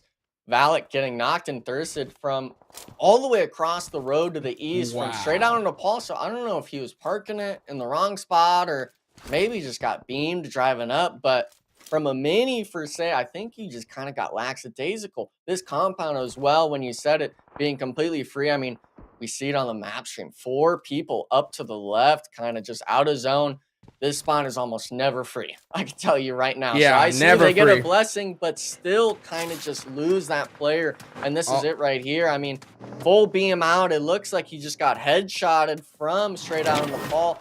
Not sure how he lost so much HP leading up to that, but awesome shots to say the least. Hey, way to go, observers there, being able to see it, let us see exactly what happened there to Valak on that rotation. Just, I mean, it was kind of hard because he has to go down that way. If he goes a little bit further to the right, he's dealing with KR and these other teams. So that was the rotation, but getting busted out definitely hurts there. So I don't really talk about enough, right? How vehicle spacing on rotations is so important. Oh, yeah. You know about it, right? I know you know about that. Yeah. Well, I mean, and the main part is, obviously you have your one scout. I don't know if he was the one in that instance. He did a loop around and said, yeah, crash for me real quick. Because it looked like in that clip, Valak was going pretty slow. He should have had a lot more speed, which obviously makes it a lot harder for us to be able to land those shots. Maybe he was hitting a U-turn, seeing KR to the west. But a little bit of an unfortunate loss for the squad. They still will have a power position, most eliminations in the lobby right now. And for the most part, a lot of these teams kind of just chilling, waiting to see where that next zone shifts. Yeah, let's see exactly where is it going to go. Still, I mean, there's 11 teams remaining, so we saw quite a few squads go out early here. Oh, wait a second. Oh, wow. Nice there, nade there onto the Panthers. We're going to watch straight out onto Paul, start on the push. Let's see what Poppy 3-Stick can do.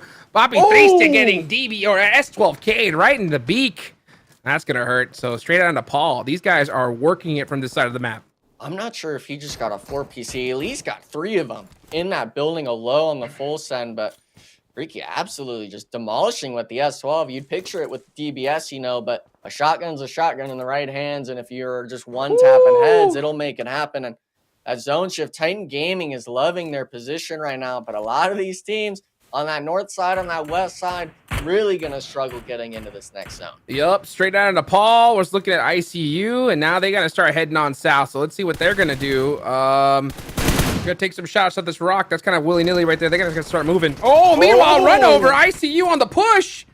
Push it hard onto reality. Zuko up front. He is knocked. We can see the rest of reality got those nades in hands. Let's see what can happen here. Is Juancho. Oh, gonna have to make a play. That nade's gonna get him. Yep. Oh, that hurt bad. He gets one knock. Can he get the second? Can't do it. Pain. Taking him out. Bold play from ICU, but that is the one they needed to make. Yeah, and the scary thing was just, it's Juancho in a 1v2. We could picture him maybe winning that, but the nade doing too much damage. I believe it was nade as well before even reaching the inside of the compound. A Golden Eagles player beaming him out of the vehicle. So ICU forcing themselves. We need to take this fight in the warehouse. We know it's maybe 3 players max. Unfortunately, losing the players right on the pull-up. You hate to see it. Juancho did get 1, but unfortunately not getting that elimination point. 12 to their name, though. Still pretty decent in my eyes. The legendary Juancho. The man sent me a text before today asking me how many eliminations should I get today. How many eliminations per game? And I said, bro, at this point, just give me 2. You know what I'm saying? Yeah. Just give me just a little 2-piece. That's all I want to see, So let's see if he could do it. Right now, he already lost. So that hurts, right? That hurts to see. But hopefully, we can see them make it happen back. Actually, no, I don't think he did because ICU's got 12 eliminations so far. So, yeah, they definitely are rocking. Actually, no, Juancho just has one. So falling short. Come on, That's come a on, scolding Juancho. for later. That's a scolding for later. For sure, for sure. Gonna have to send him the frowny face. But you know what? Smiley faces coming out from Taco Lovers and well, actually, straight out of Nepal are making that rotation on South. So far, they have everybody up, but I'm gonna be surprised if they even make it in here. Oh, actually, Wolf with a nice knock there on the KR. That's gonna be huge. Yeah, I think that was actually a full wipe on a KR Esports, so we're now down to just 7 teams left in the lobby. We are closing in on stage 5 towards stage 6, and we can see it with the battle tracker on the right. A lot of these teams keeping 3 to 4 players. It's not a lot of solos like we had seen in the previous day and the previous matches. A lot of these teams gonna have to start figuring out what they want to do. This next zone's either going to the warehouse in my eyes, or it's going completely away from them, either to the east or the south. You're going to have to start making moves.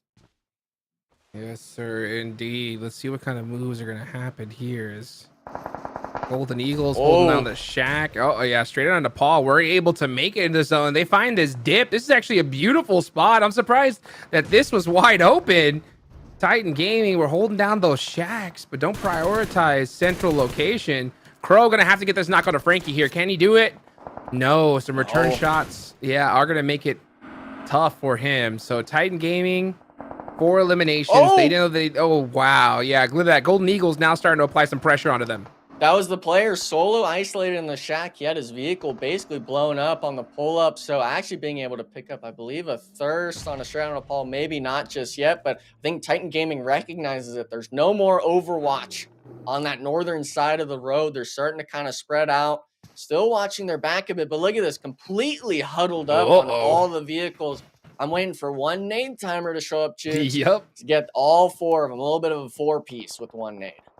That would be crazy to see. We're going to see Rideau get knocked there. That's going to be tough. That's from Strangers BD. And I think straight out of Paul maybe have seen that. Maybe they saw that player get knocked because now they're starting to apply that pressure. They know that they need to start taking control of the circle, especially with that shift.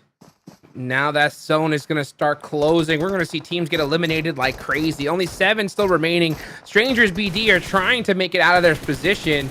Meanwhile, straight out of Paul, just dominating right now. Yeah, as long as Titan Gaming doesn't apply pressure to straight on Paul, I think they could just free farm everyone on this western side. They're putting shots down onto reality. They're seeing some of the Golden Eagle players go down, and they do have someone now watching that solo player, the thorn in their side, and look at the map. He's not even in zone. They know that's a free point as long as none of them lose the 1v1. A lot of these teams are going to start dropping like flies, and we see already Taco Lovers, Dauntless, and Reality all down to solos. We see the knock as well through the smoke, and it's just like you said, Chooks, all of these teams are suffering from the pressure. Oh, Wolf OP. Wolf OP. What a beautiful shot there. And yeah, straight on the Paul. I'm surprised that they were able to find this location so easily coming down from that south side, because this is one heck of a spot here. So I want to see teams like Titan Gaming recognize that, yeah, we're safe in these, these blues right now, but it's not the best spot, right? Move to those dominant positions. Sometimes it's worth the risk. As we're going to see, the runovers. They say, you know what? We'll take it from you. No problem. As we're going to see another nade come out. Frankie's in big trouble. He's got to watch out with this one. It does piece him up a little bit. Can Frankie get the nade in return? He hits behind the tree, but that is not where he is. Man, Titan Gaming really need to start taking advantage of this. Oh, what a nade from Frankie. Nails him. Saving grace for the squad, because Titan Gaming is such a force when they do these 2-man plays. Inactive now being the one caught out. It's just down to Crow trying to hold off Strangers BD, and straight on to Paul. They've had this power position. They've had all the pressure being applied to them, and now they're saying, we remember which teams were shooting us. We're going to start focusing you guys now, and they are stacking the eliminations. See, Titan Gaming need to realize that these splits do not work as you get into the higher levels. I mean, it is just over with. Certain times, mid-game, early game, if you're trying to control a little bit of an area, okay. But towards the end, you got to send the full squad. And because of that mistake, Titan Gaming now looking terrible in this position. Meanwhile, straight on Nepal, they did lose 1 player, but 10 eliminations and a dominant spot. These guys are a problem. Yeah, and look at this. I think a lot of that with Titan Gaming was this Stranger BD split. We have a solo completely underneath Titan Gaming. They're worried about pushing him from straight out of Nepal, being able to just be a complete thorn in these players' side. This is looking like a complete repeat of yesterday with Nemesis on Miramar. They have complete control of half the map, and look at that Crow not even being able to stay alive, going out in fourth place. We're down to just the top 3 teams here, Jukes. And in my eyes, I'm looking still at Strangers BD taking this one. Yeah, I mean, let's see what they're going to do here. They have their entire squad up, and they're looking down the eyes of straight out of Nepal. But it's going to be really dependent on where this next circle is going to go. We only have one more shift. So let's see what happens here. Golden Eagles, man, these guys were holding that shack for so long. Yeah. And they've held on here into the top 3. Yeah, they held out Reality, who's at the warehouse, being able to hold those, I guess, 2-story buildings just outside, slowly inching their way in. Now it's straight on Nepal, kind of getting turtled up on their vehicles and stuff like that. And Strangers BD, they're still trying to apply more pressure. They're having players get on roofs. They're making sure every angle is cleared. No rock is left unturned for their elimination points. Yeah, but you know what? I'll tell you what. Don't count out straight out of Nepal yet, because these guys have proven multiple times that they can get out of just like a crazy bind. Yeah. One good nade, one shot in particular. So Strangers BD can't just split their resources. They need to focus right there. And look at that. I'm telling you, you got to worry about this squad here. Yeah, and look at that. That's the player completely out of zone, being knocked while zone is shifting inward. Now Golden Eagles, they're the team being focused down. Blue zone just to their backside. And at this point, do you even give the elimination point to the squad, or do you try to make it in for that second place finish? We're going to start seeing those tap shots. Yeah, I think at this point, Golden Eagles just deny the point.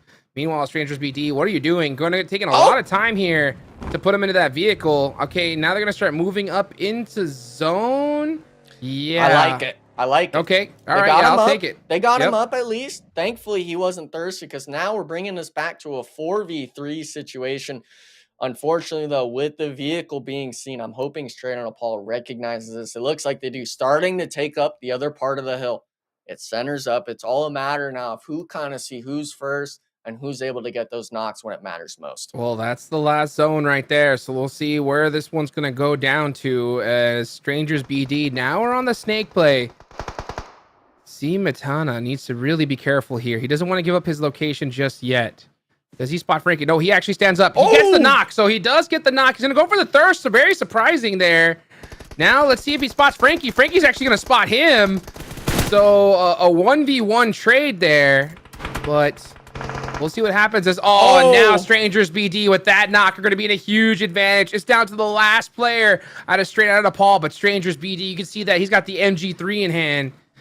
WD double N is going to have to make something happen. Yeah, and the big thing, too, is you have the car point of view and stuff like that. Does get the 1v1 first, though. 1v2 situation. M7 is one of the right guns for it. A bit of tags going down, but Voltek's actually forcing the 1v1. If he gets this! Oh, my gosh! Big nade!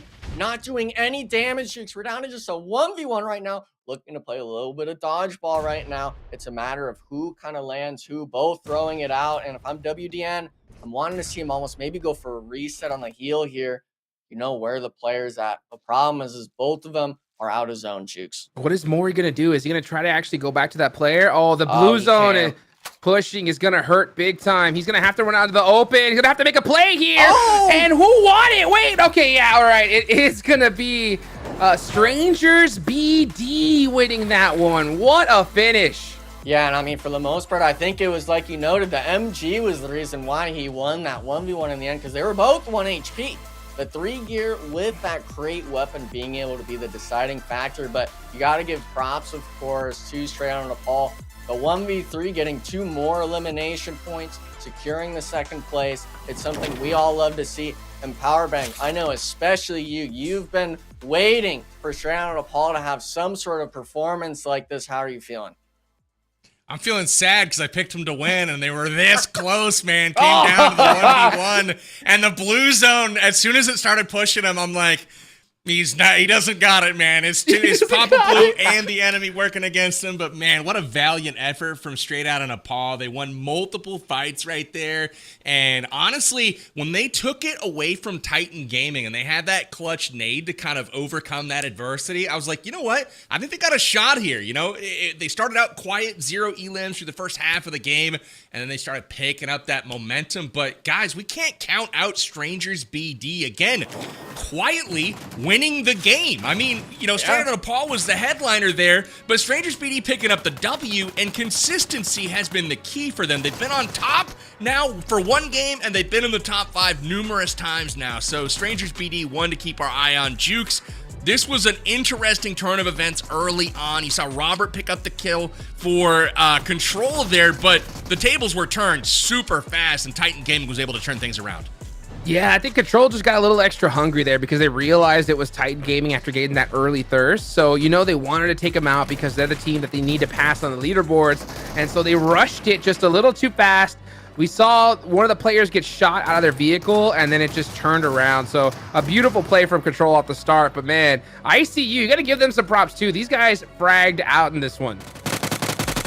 You know, I feel like there's going to be a tightening again on the standings, right? Because we saw teams like SLR not show up again, you know, so their clutch on first place has got to be in jeopardy at this point. And then you look at teams like ICU, which they were on pace for a 30 bomb this game. Let's be real. Yeah. They completely took out 3 out of the first 5 squads that were eliminated from this game.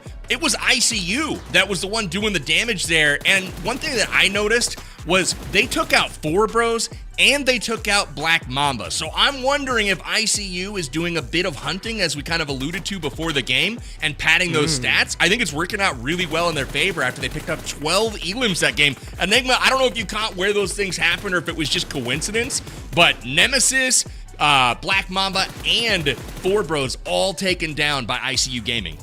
Yeah, a lot of that was just on that northeastern side out of zone. I believe the Black Mamba, the first squad wipe, was in Yas 9. The rest of them going down at that clip we just saw at that Nemesis compound. A lot of them kind of just getting lackluster, I think, pushing Juancho and stuff like that, giving them the freebie knock openings.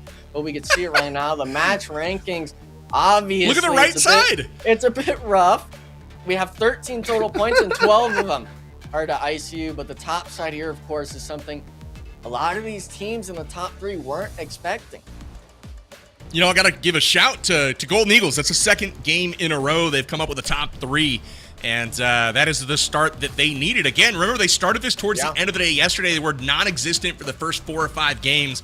And then in the last 2, hey, they started to show up a bit. Golden Eagles starting to build a bit of momentum. Titan Gaming doing just enough. That might have them back towards the top here. They got 9, and the teams above them in Nemesis and SLR picking up a goose egg here. So let's see how this affected the overall rankings. Did ICU close the gap? Did Titan get back on top? And they sure did. We got a new leader once again. It is Titan Gaming hopping back on top of the overall rankings. But again, as we kind of predicted, it's getting tight. We had a 22-point gap to start the day, but look at how many teams are within 20 now of that third place team in Nemesis right now. They're holding them off. Jukes, what do you make of the overalls? Okay, I'm gonna be real, right? I want to be super harsh right here because we need to see an NA team actually make it to the big show, right? So Titan Gaming, I'm gonna say right now, I'm not impressed. And the reason why I'm saying that is, yes, they are in first place, but it was very fortunate for them, right? Control should have had them, right? I think if they were at a higher level, Titan Gaming would have got taken out 100% by a different team, right? So I think that Titan Gaming is in first place right now due to the mistakes of other teams. SLR putting up 2 goose eggs, things like that. These are not things you really can depend on. So I want to see more dominance from Titan Gaming as we reach the second half of this tournament. I kind of agree, Jukes. You know, they haven't been overly dominant, especially today. It was a decent showing, right? They're on top of the tables for a reason.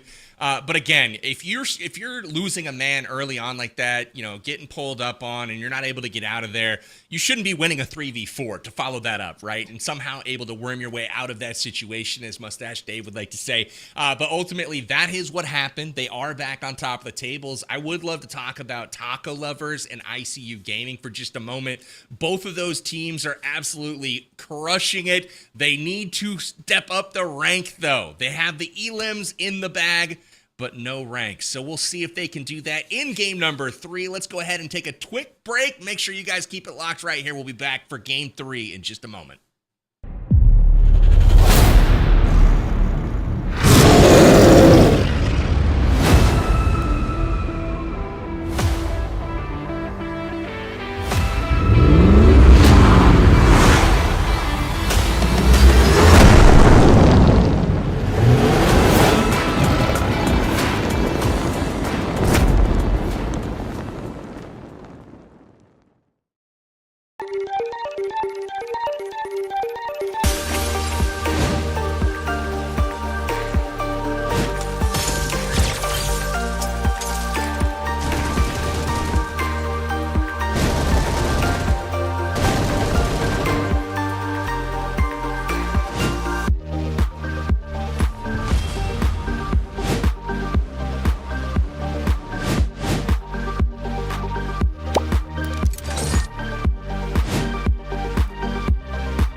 Welcome back, everyone. Game 7 and Game 8 did not disappoint. We had some banging action both on Sanhok and on Erangel. And if you like the Erangel action, we're going to do that again, right? We've got a few more times to run that map back. I'm very excited for that. We've done the Sanhok jungle battle with Control coming out on top and Strangers BD edging out straight out of Nepal here in our first Erangel battle of the day. Match 9 and 10 coming up right now, both on Erangel. So we're going to see that action.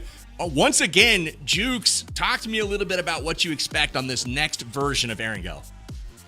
I want to see teams stop doing some of these crazy splits. It's so frustrating to watch at this level because, I mean, we need to see teams work together and just make it happen, right? One of the big things I saw was like Titan Gaming towards the end, right? When they got that knock on a straight out of Nepal with that run over, they should have just sent the whole squad. If they would have sent the whole squad, took out that team, then they would have had that whole area to themselves. But instead, you see them trying to say like, oh, okay, we'll hold this side, me and two players. At the highest level, you can't split like that. 2v4 against those teams is just not going to work out. So I want to see them group up and just play together. Yeah, they liked those shacks that they were holding on to, right? They were in those greens, holding down those houses, trying to hold off Strangers BD as they were making their approach.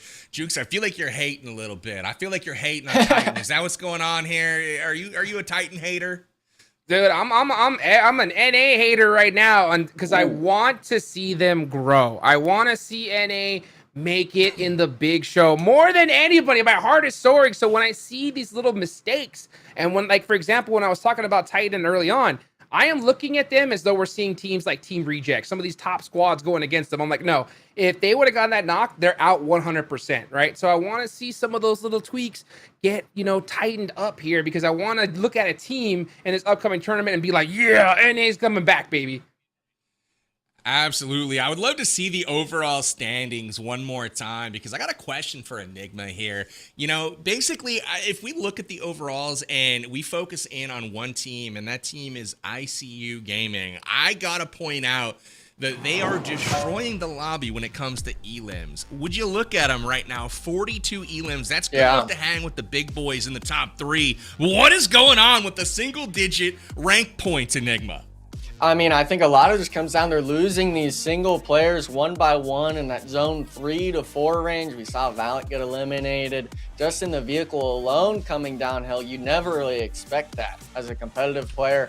Maybe it's a little more lackadaisical as a squad and stuff like that. But if we're looking at yesterday, hopefully they did their VOD review. When I talked with them this morning, they had told me, yeah, we feel like we're still losing players one by one early on. Why is that still a thing here? The first 2 games, we're seeing them get picked off. This next game, though, you had talked to me about them focusing those lower end leaderboard squads like Black Mamba, like Four Bros, then taking their eyes to Nemesis. This squad itself is fine taking the fights. My only question is, can you at least convert it to late game positioning? We're getting 1-2 placement points on a day. That's a no-go in my eyes. Yeah, it really is. I was looking at them. I don't know. 5 teams were eliminated, right? There was still 11 up in the lobby, and I'm like, oh yeah, these guys are gonna get a 30 bomb. They already have 12 elim points, and we're just getting started. And then the next thing you know, they're out of the lobby. So ICU, I think, man, they've shown some potential, but they gotta tie it together and ultimately chip away at those rank points because, again, that's the difference right now between them not going to Brazil and punching their ticket. Jukes? Yeah, 100%. And you know what? I think it comes down to that, Valak on that rotation getting taken out hurt big time. I think they had all 4 up going against that fight into that warehouse against Reality. I think they would have had a good chance at it. But, it's just those little decisions, little mistakes that can crush you towards the end game. So, I think that ICU have shown early game that they're very, very strong.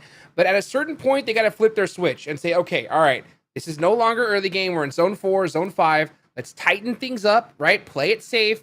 And let's get to that end game and finish strong.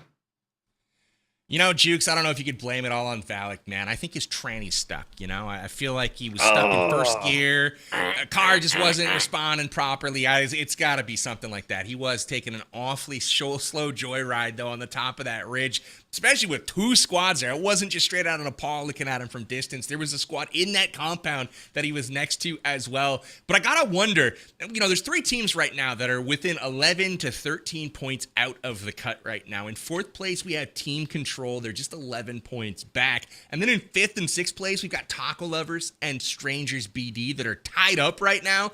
Of those three teams, Enigma, which one are you looking at to potentially sneak into the top three, or do you think any of them have a chance?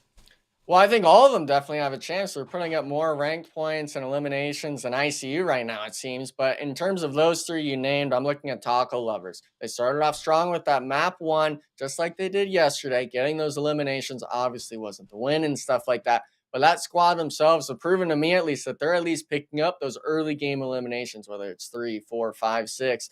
It's just a matter of having those pop-off performances like the Titan Gamings have, like Nemesis have had. All these teams have it in their wheelhouse to do that sort of thing. You need to make sure you do it in these 18 games. I think you're right. That's one of the things that I look at for, if I'm picking a team to move on from the region, they've got to have that dominant gene, right? Where you can just come out and drop 15 elims, 20 elims in a map, because ultimately those are the performances that propel you so far up the leaderboards, help you close the gap if you're behind, and help you secure that margin of victory if you are out in front. Right now, the Titan Gaming squad has been able to do that. We've got Nemesis has been able to do that. ICU Gaming has been able to do that. So they're a bit of a wild card for me right now. And then you also have the Taco Lovers. Those are the squads right now that are really throwing down the big elim numbers. SLR has been more consistent than anything. And then you also take a peek at Strangers BD. They have also been a model of consistency. They just haven't been able to string together the wins up until this last game. So Strangers BD starting to make a bit of a name for themselves as well. For me, they're a bit of a dark horse right now because ultimately they've spent probably more time than anybody near the top of the tables and just now getting a taste of their first chicken dinner. I like Strangers BD coming out for the win in this next one, actually. I would love to. Wow. I'll lead the predictions here. I'm going to go Strangers BD back to back, building on that momentum. Jukes, coming to you, my friend. Give me a prediction here. What are we gonna see in game number 9? You know what? I got to give ICU a shot here. I like the way they started out. At the same time, when it came toward that end zone and they got that free position, it kind of made me a little bit nervous because I know that spot shouldn't have been open, but they got it anyway.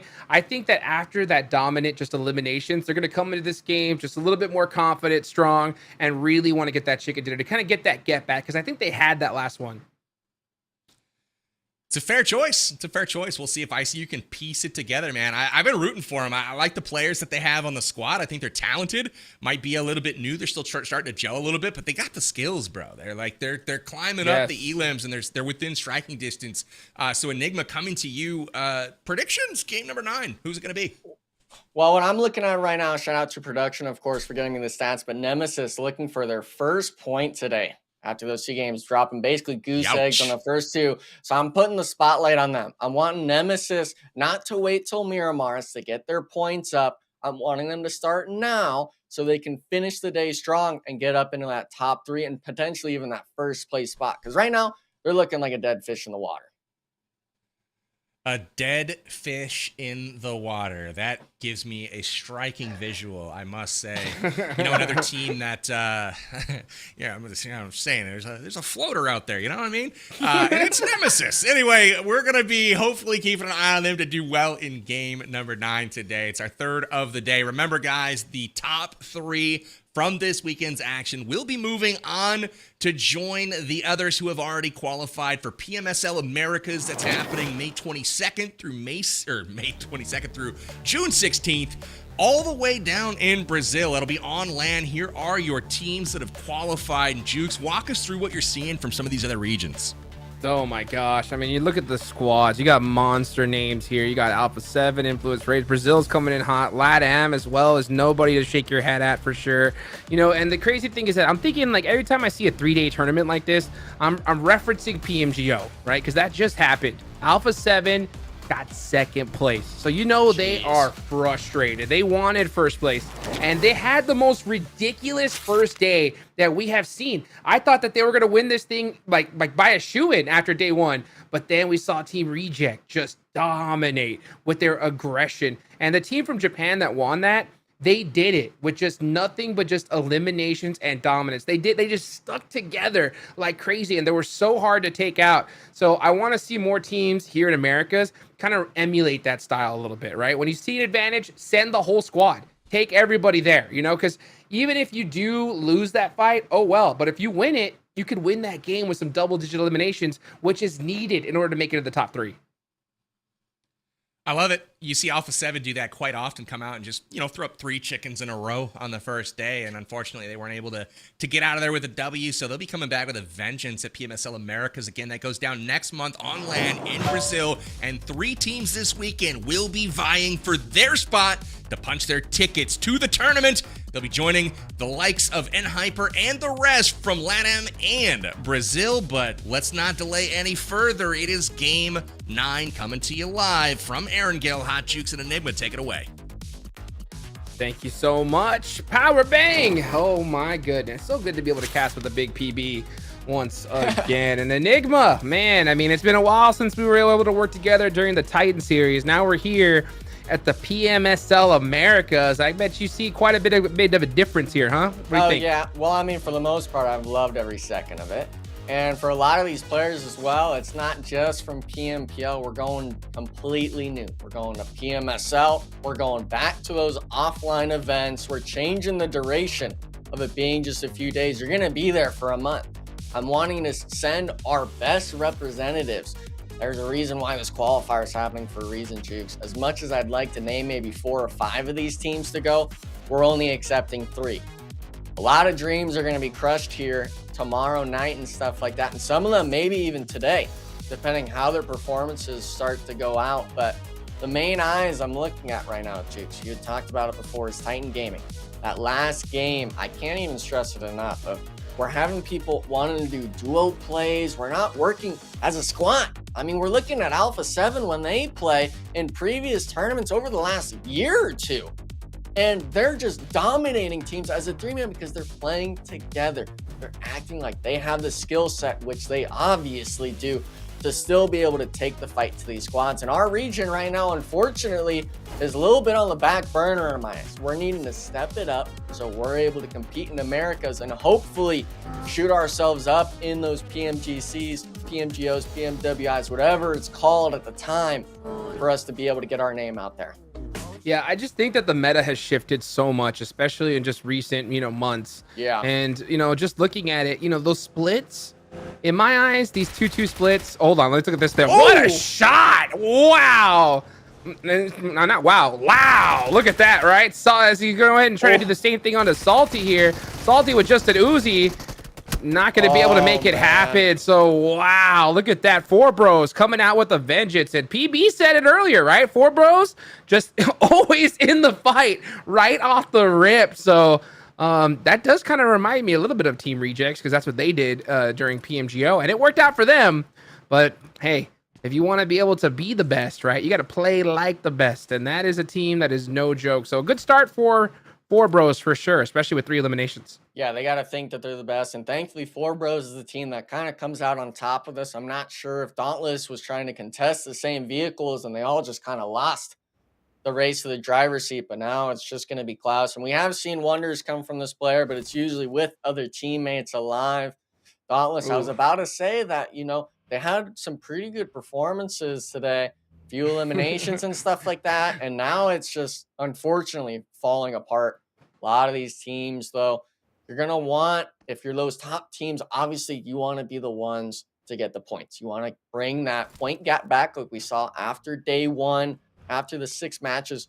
But these low-end teams, these people on the bottom of the leaderboard, Jukes, are starting to sponge up the points, and we're seeing that top gap start to shrink, and it makes everything more interesting because now, I mean, it's like what PB said, we're in game 9. After this, we are halfway through the tournament. You're going to be really seeing some eye-openers on squads thinking, what are we doing here? Yeah, and I think we're seeing those point sponges at the bottom because just the top teams are just throwing in my eyes. We're seeing mistakes over and over and over again.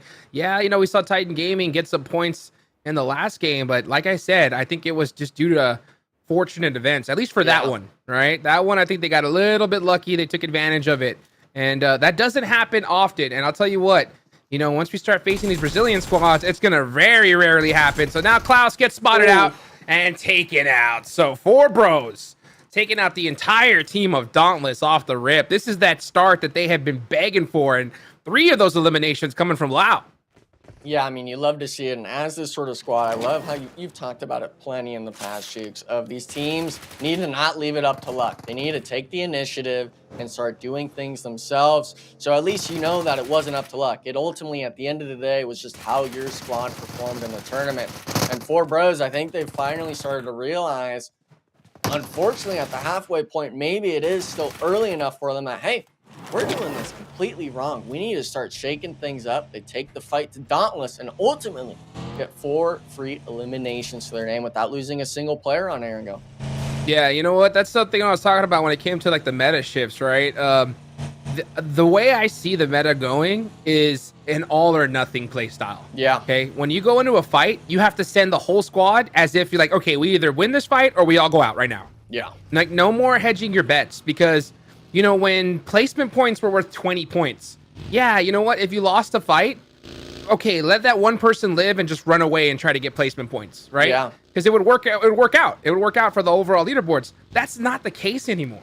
With 10 points being for first place, it dropping down to 6 for second. I mean, what are the odds you even get into top 2 by just being by yourself? How many times have you seen that, Enigma, especially in recent days? I mean, in the last year, it's virtually slim to none. Unless you're wanting that, you've had that prime position, you just get blessed with zones, it's not happening. And you had talked about, other reasons and stuff like that. We'll have to put a note into that. Strangers BD, this is the team that started to pop off. Now actually taking a fight with Golden Eagles. Both of these squads, Jukes, have been performing pretty well on the day and getting caught around the corner. G-Woon getting a freebie for the squad. And look at the rest of the team. Strangers BD is having to watch from the mountain, hoping that their team... Actually, wait a second. Voltex getting an opening knock, bringing this to a 3v3. I'm wondering if they're actually going to look for this 3v3 engagement. Ji-Woon with a heck of a knock there, looking like he's out of that movie Wanted. Well, let's see if he can repeat that here against Strangers BD because these guys are hot off the press, especially after that last match. Let's see what they're going to do going in for this third party. Uh-oh, Mori does get knocked. That's going to hurt. So Golden Eagles need to take advantage of it. Ji-Woon up close and personal. Ooh. That nade just barely missing the mark there.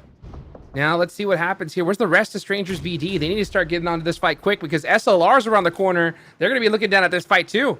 Yeah, and I mean, SLR, I think, is kind of just saving grace right now. Thank you. We're going to be able to third party this. But Strangers BD, they're trying to recover it and unfortunately just not letting it happen. It's now just going to be Flash God X being the remaining people. But SLR, we saw in the back, was rotating above the hillside, looking down on the Golden Eagles squad. I'm interested to see, yep, they have converged onto the compound here, Jukes. And we do have that solo. Maybe SLR could even find that freebie, but getting caught through the window. Koi, this is the player that makes the openings happen for his squad when it matters most. Laser. Koi, so sneaky there. And I think that, honestly, that play from Strangers BD was just a heat check. Yeah, I think that's what it was. I think that they were feeling so confident. They're like, yeah, let's just full send it, and made some mistakes in that process. You can't do that either at these levels. You got to play the same game no matter what. And meanwhile, Koi getting knocked. A nice play there from this player from Golden Eagles, starting to turn things around. Let's see what they could do now here. Gonna see things slow down. Yeah, let them get this res off. Oh, actually, okay, yeah, you got a first aid. There we go. Yeah, beautiful. Now Kindness has to make a play. SLR down to 2 players. This is the problem, right? SLR, they make the great play, but the execution, they having trouble just finishing teams. Yeah, and I don't know if it's them, maybe not just focusing the knocks and stuff like that to get the even up on the squad wise, but now Kindness, he's having to just force himself into a smoke chain while Golden Eagles now coming from the back foot, looking for full-blown aggression.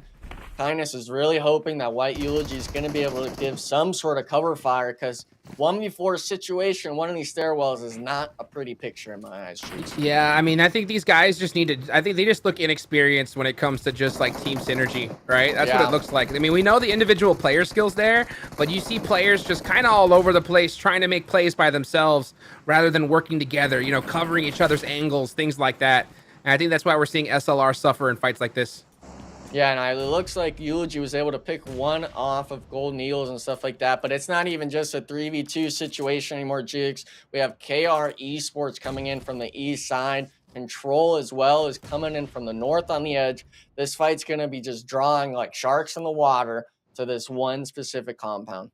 Yeah, especially early game, teams need to definitely recognize that you have to have like an internal clock in your head when it comes to fights like this, right? Right when you engage in that fight, you got to know we need to finish this fight within this amount of time, like 30 seconds, or leave. Because if not, we're going to get third party. And that's exactly what's happening right here in this spot. Third party after third party after third party, just looking to take advantage of these teams that just took too long during this fight. Yeah, and I'd honestly want to say that KR Esports is maybe going to be the ones that fruit the labor, so to speak, but we're seeing Taco Lovers come by, Reality, any of these squads, if they think they're getting the one up, there's always a different team coming in. Everyone turns your eyes towards it, and for the most part, this part of the map isn't even center zone anymore. The zone shifted to the east. There's so much congestion just from people getting drawn to the shots that it's like, everything's free for the taking in the center. This is so crazy, on honesty, because, you know, like when it comes to like I say, I'm watching these games as though if it were like PMGO, right? Yeah. Like, because I want to see a North American team compete against these bad boys coming up soon. And, you know, when I look at this, you know, at those tournaments, we see 16 teams alive almost all the time in zone 4 or 5, you know? And here, we're just seeing teams go out like crazy off the rip. So the aggression is definitely hotter in NA for sure. But man, you know, sometimes you got to recognize that, you know what? Sometimes it's just not worth it. Like, you have to decide when to take the fight or just leave. And right now, if you're like KR Esports, this is too much time. Like, I would either full send everybody on Golden Eagles or just stop and move. Yeah, I mean, it's still just, we're seeing people start to camp out now on that south side mountain. All these teams are really just wanting a piece of the pie when it comes to these elimination points. I believe that's 3 Sheep Gaming on the southern side, that green logo, but KR Esports, they're going to have to try to keep this fight inside. Look at that. Wait, they actually went through the upstairs window, forcing them first floor, and everyone's just shooting shotguns right now. It's just one player left inside, but KR Esports, they did lose 1 player, but picking up 3 at the end. Now they got to be careful because now they got to know a third party's coming. And yeah, you can see Reality right there around the corner just looking down at this. Meanwhile, we're seeing more fights go on over in the map. In the feed, actually, it's going to be Taco Lovers. We saw them in the mix as this next zone pops on over. ICU looking to be in a good position of this one. A very classic Erangel circle, so nothing too crazy for these teams. They all know where they want to go. Yeah, and for the most part, TSG is looking to be the next team to third party this, but I'm not sure if they know Reality's on the hillside now, forcing KR Esports to try to take this fight, now losing another player down to just a duo on the first floor of the building. But, I mean, it's just like we said, Jukes, I wish they had this sort of insight, even though it's not right.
corner. Ren's there, and I got what?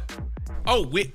Dude, I've been talking this whole time? No, anyway, what is going on, everybody? Welcome back to the broadcast. Apologies. We were struck down from a laser beam from Venus, and here we are. But we're back with you, and guess what? Game 3, we did get to see the conclusion of, and Hot Jukes and Enigma break down for us the action of what happened over the last couple of seconds of that game.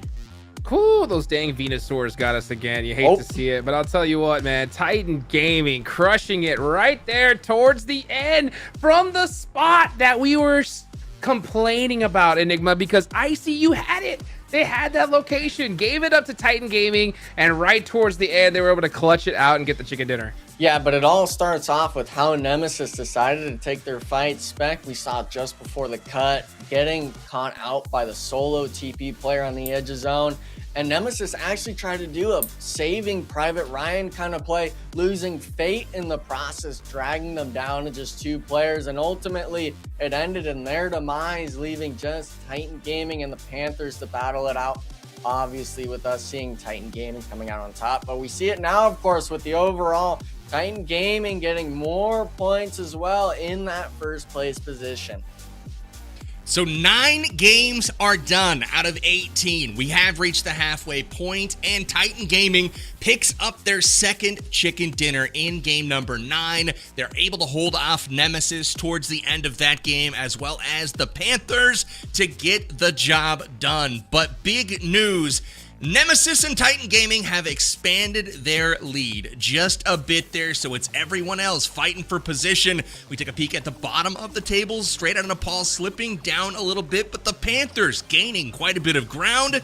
We see them with Dauntless and KR Esports, but 13 through 16, our hope is looking pretty bleak at this point. Reality, 3 Sheep Gaming, 4 Bros, and Black Mamba are in desperation mode right now. They gotta get some chicken dinners. They gotta get things going. Game number 4 is just about to start for the day. That's game 10 overall.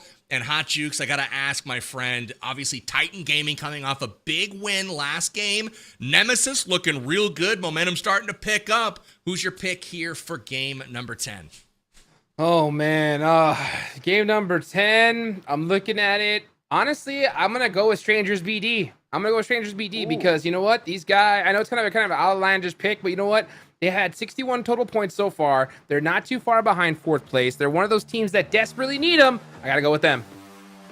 All right, well, I'll throw my pick in here before I throw it to you, Enigma. I'm going to go with the Taco Lovers here on this map. Taco Lovers locking it in. Enigma, hit us with your choice, and you boys take it away. Have fun. I feel I get a bit of a cheat sheet with this one, Juke, seeing the plane path and stuff like that. But the squad that has thrown a game that had high eliminations in the first Erangel, I gotta put it right on ICU.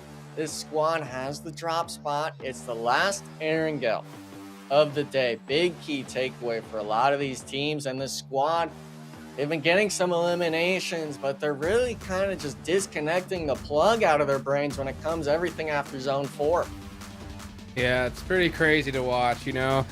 Oh, man, we're seeing so many teams, right, have a great start and then just fall off right there towards the end. It hurts my heart to see. So hopefully we can just see finally one of these squads get that double-digit elimination chicken dinner that we so desperately want to see.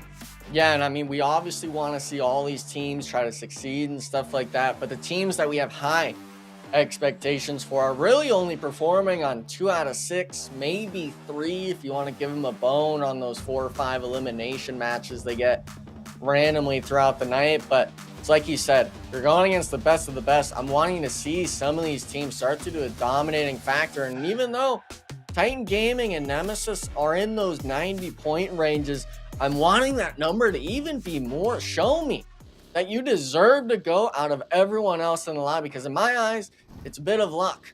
We're seeing a little bit more of maybe things going the right way, or maybe other teams making too many mistakes.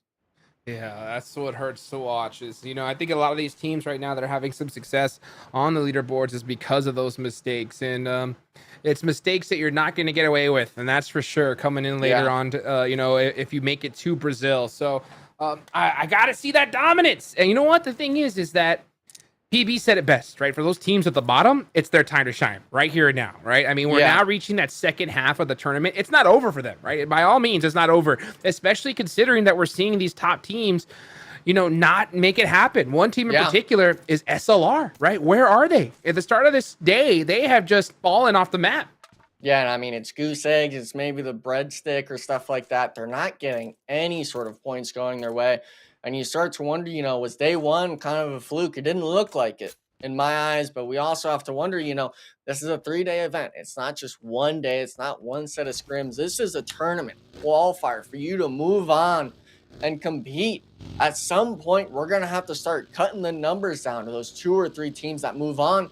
And this is the point we're at. There's nothing else after this. You either make it, you punch your ticket to Brazil, or you're done. You're waiting for that next qualifier, looking back at those other teams and you thinking that should have been us. Yeah, and you know what? That's what I kind of like about. I love this this format because it's the same as PMGO, right? Yeah. It's the same as PMGO where top 3 is where all the money was. Yeah. Right? There was a big difference between third place and fourth on down. So it really just puts the stress on these teams. The big thing about this region here in particular is that we're seeing these top squads not have that continuing dominance, right? Yeah. If we would have saw an SLR just frag out these first 3 matches, then there would have been such a lead that there would have been a lock at this point, but they didn't, right? So that gap that we saw, that 22-point gap at the start of the day between third and fourth, has shrunk tremendously. Any one of these teams now can make it into that top 3. They know that. So, man, we got to see them start stepping up. And one team in particular that looks like they have the best chance is the squad I think we're looking at right now. What do you think about that? Yeah, Team Control. I mean, they had a bit of a lackluster day in my eyes for day 1, but day 2, they decided to start off strong. They've had consistent eliminations throughout the night and stuff like that. But we are going in the last 3 matches. Everything could change for a reason. And for the most part, with all of these squads and stuff like that, I think it's different now compared to the past because you don't get anything for showing up. You need to finish in that top placement. You should be wanting to be winning this, getting your ticket to the next. And just like you said with PMGO, with the money being held at the top, it shouldn't be just enough for you to show up. You should be wanting and being able to say that I'm the best out of these teams, because the Alpha 7s, the Team Liquids, all of them, even Team Queso and stuff like that, no matter which team we were able to pull, I guarantee you that they all have that same mindset. And unfortunately, with North America, it seems like we're really kind of having stagnant, maybe not everyone on the squad having that mindset. Yeah, I mean, it's hard because this whole tournament's just so different than PMGO, right? We're seeing what we saw. How many teams did we see go out at the start? I think it was crazy. It was 6 or 7 teams. Yeah. And the thing is if you look at it through a different pair of glasses, right? If you look at it through a microscope, did you realize that every team until the last died? Every single team that went in with that same strategy went out. So guess what that means? It doesn't work. You know what I'm saying? That straight up is not the play. And that's the reason why we don't see, so many squads do that. There's a certain point where you have to realize, all right, if we're going to third party, we have to full push nonstop, right? Take them out or go out and then rotate immediately. If we stay and try to fight it out, we're going to get third partied. We saw every single team do that, and every team that did got taken out. And I think the problem with that is just our region. A lot of people are just thinking the same way. We're not having people try something new. It's people kind of going textbook to textbook play, which unfortunately everyone in the other regions understands perfectly well, especially on Erangel being the tried and true map, what you're wanting to do if certain situations like this happens. That's why we see congestion on certain parts of the map, zone 3 to 4 range, openness. Yesterday, the perfect example would be the Nemesis game on Miramar. That zone, they had no right of controlling half of it, but they're the team that is able to apply that pressure, and everyone else is kind of just wanting to play it by the book, not trying to push the boundaries and do something new. And now we're seeing it with these squads. They're really starting to bite the bullet in terms of points. Ugh, you hate to see it. You hate to see it. Now we're going to watch the Panthers go up against here. Let's see if PUBG can pop him out the vehicle. Those shots look good, but just right off the mark. And now he's almost about to get run over. The jumping 180. Man, those vehicle plays are coming out so strong, and Illusion is now out of this game. Papi Triste is in big trouble as well. Yeah, and the sad thing is Oh, we're on another one. He had 2, if not 3 of those players down to 1 HP, not having the last connections matter in TP. I mean, it looks like they're trying to scramble to get away, but there's a solo on the rock, and it's, for the most part, it's really just pathetic in my eyes, Jukes. These teams just seems like they're making the same mistakes. Oh man, 3 sheep, looking like a bunch of sheep dogs actually, right? Just herding in the crowd here with those buggies. So brutal. Hate to see that, but you know what? That'll do. That'll do right there. 3 eliminations so far. This is a good start for them. So you're going to see them press this building, just try to see if they can spot out that last player. He's not there, so nothing to worry about for that final player. But I mean, it's done and dusted here. Like, I can't tell you how many times I see this play happen, where we see 3 players go out and then just 1 survives. But for what, Enigma? For what? And I honestly wonder how they even got to that position. They all had weapons in my eyes from what I had seen. It wasn't like they really failed in getting the vehicles, but DSG, the only ones with cars, it seems like, going around just picking up them one by one, drive-bys, all that sort of stuff. The zone shift does happen, though. It actually centers towards the prison side of the map. And the scary thing about this is along this sort of western side of zone, I guess you could say, there's a lot of teams still in blue. A lot of people are maybe going to be eyeing come through those same focal points, these funnels. It's a matter if you're able to land those shots and maybe pick up a few extra eliminations. Yes, sir. So we're going to watch KR Esports from the blue zone trying to fight it out. They should just leave, but let's see what happens here. And that's the thing is, though, like at this type of game, yeah, you're going to see teams really just decide to fight it out in that blue, which makes things so much difficult. Wow, what a shot for Berlin.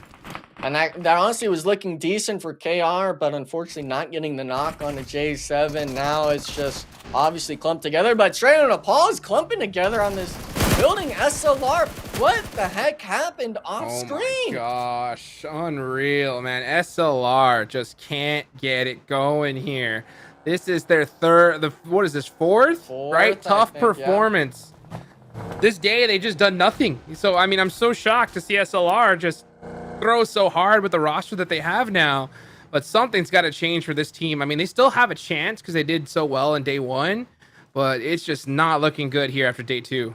Yeah, and I feel like it's just that caster's curse. I was praising him for the most part at the start of the day, and then it was just 1 and a 0 and then maybe another 1, and now it's just you're having to run away into prison of all places, getting gunned down by SON, and I mean, they're just out. 0 points to their name. Not good, not good. Doesn't make me excited to see. Let's see, watch the replay here. Wow, straight out of the ball.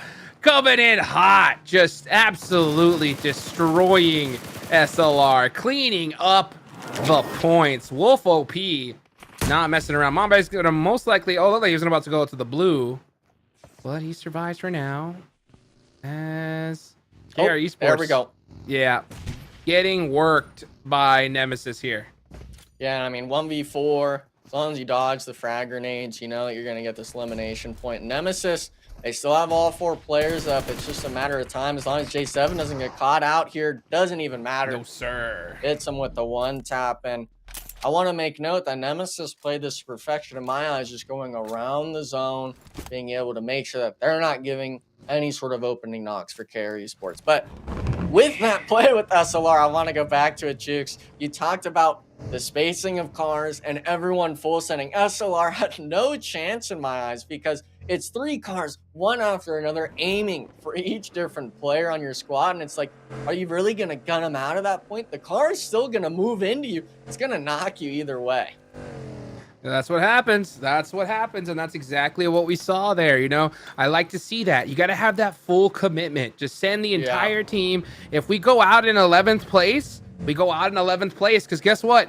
It's better to go out in 11th than to lose 3 players, keep 1 up, and then go out in 9th. You know what I'm saying? Got to go for it. The elimination points are the factor. If you win, then, oh my gosh, you got the whole squad wipe, all players up. And you're good to go. I mean, I can't tell you how many times in PMGO we saw Team Reject send a full squad into an early fight, get 3 knocked, but win. And then they just get the reses and reset. Yeah. Well, that's exactly what you want. Especially with those early game fights. It's so... I'd honestly like to say I'd like to see it more going each team getting 1 or 2 eliminations, but it seems any of those teams that take so early game fights, it's usually 4-0. One team is getting completely steamrolled. We just saw it with Nemesis. We're seeing it with Dauntless losing 3 players already. Taco Lovers being able to kind of just hunt down on this northwestern edge of zone. And with the zone constricting, this part of the prison map to the west towards Junkyard and stuff like that, that a lot of pros like to call outside of shelter, there's not a lot of playable terrain. It's all flat, and for the most part, everyone's going to be able to have sight lines on you. Oh, yes, indeed. And let's see what kind of sight lines we're about to see right now, as Straight Out Nepal are currently in the lead with 4 eliminations. They're looking good. Pain is feeling the pain right now as I look to the top left of the screen, and he is eliminated. Yeah. So final player from Dauntless just chilling in the car right now, chilling in the Bentley, just looking around, and nope. Now he's off. Does Taco Lovers see him? Oh, he might have spotted 24K by himself. So you say, you know what? Oh, he goes in for the run over, drives right into the vehicle and taken out. Yeah, and I mean, unfortunately for him, it wasn't just 24K. Taco Lovers sent another player as well, but right on the edge of the screen, I'm seeing ICU creep up yet again on this part of the map. We saw them wipe 3 squads in the previous Erangel when they went out, unfortunately, early as a squad, and I'm hoping to see them show some sort of life here again, hopefully against the Taco Lovers. And ICU, I think they're like probably one of the best early game teams that I've seen. Yeah. When it comes to early game, they really know what to do. But it come late game, it's like they just fall apart. I don't know if it's nerves or comms, and that happens. That really does happen, right? Towards late game, there's so much to control that the play isn't simple. And it's hard when you don't have players that see the same situation, you know? I think we see some players that you know, err on aggression. Like, look at this, Nate. We always see him and by himself, you know? Yeah. And that's exactly in the position he's in right now. He's wide out in the open. Wow. Nothing you can do in that spot there.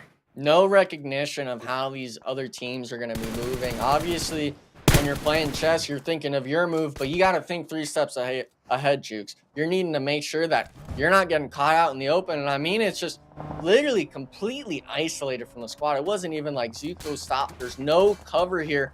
I know if Carnage was playing right now, if he even sees this clip, he's going to be going, why are you on a flat? That was his best saying back in the day. I know every pro, Zfon can vouch for it and stuff like that. That was what he drilled into people's heads because that's common sense for us.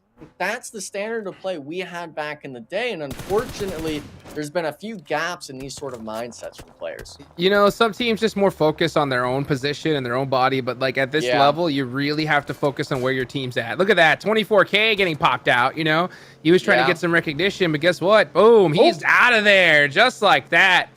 You got to have your head on a swivel and you can't stay in the same spot for too long. And Nemesis taking advantage of its 6 eliminations so far. As a matter of fact, Fate's going to get that steal and take Nate out himself. Wow. And so ICU down to 3 players. If you notice the top teams, Enigma, they always put their body in a position to where their teammates can cover them. Like they're never just out in the open. Like even if they do a slight split, they're behind cover and close enough to their teammate where if they get into trouble, they could easily get a smoked and rezzed or something, you know? Yeah. And that's what I want to see more of here. If you separate yourself too much, like we just saw Nate do, I mean, there's nothing you can do if you get knocked. Yeah, and I think Nemesis is one of those squads where they're used to taking that aggression. The big key point for me I see is when you're on these fights where your teammates in front of you on the top of a hillside, can you give cover to them and stuff like that? And look at this, Zuko's down below trying to hold Nemesis, but no one's set up to overwatch him. They were maybe thinking of leaving. I'm not sure what IC's game plan is, but we're having a 2v4 now against the most dominant team, it seemed like, from the last lobby.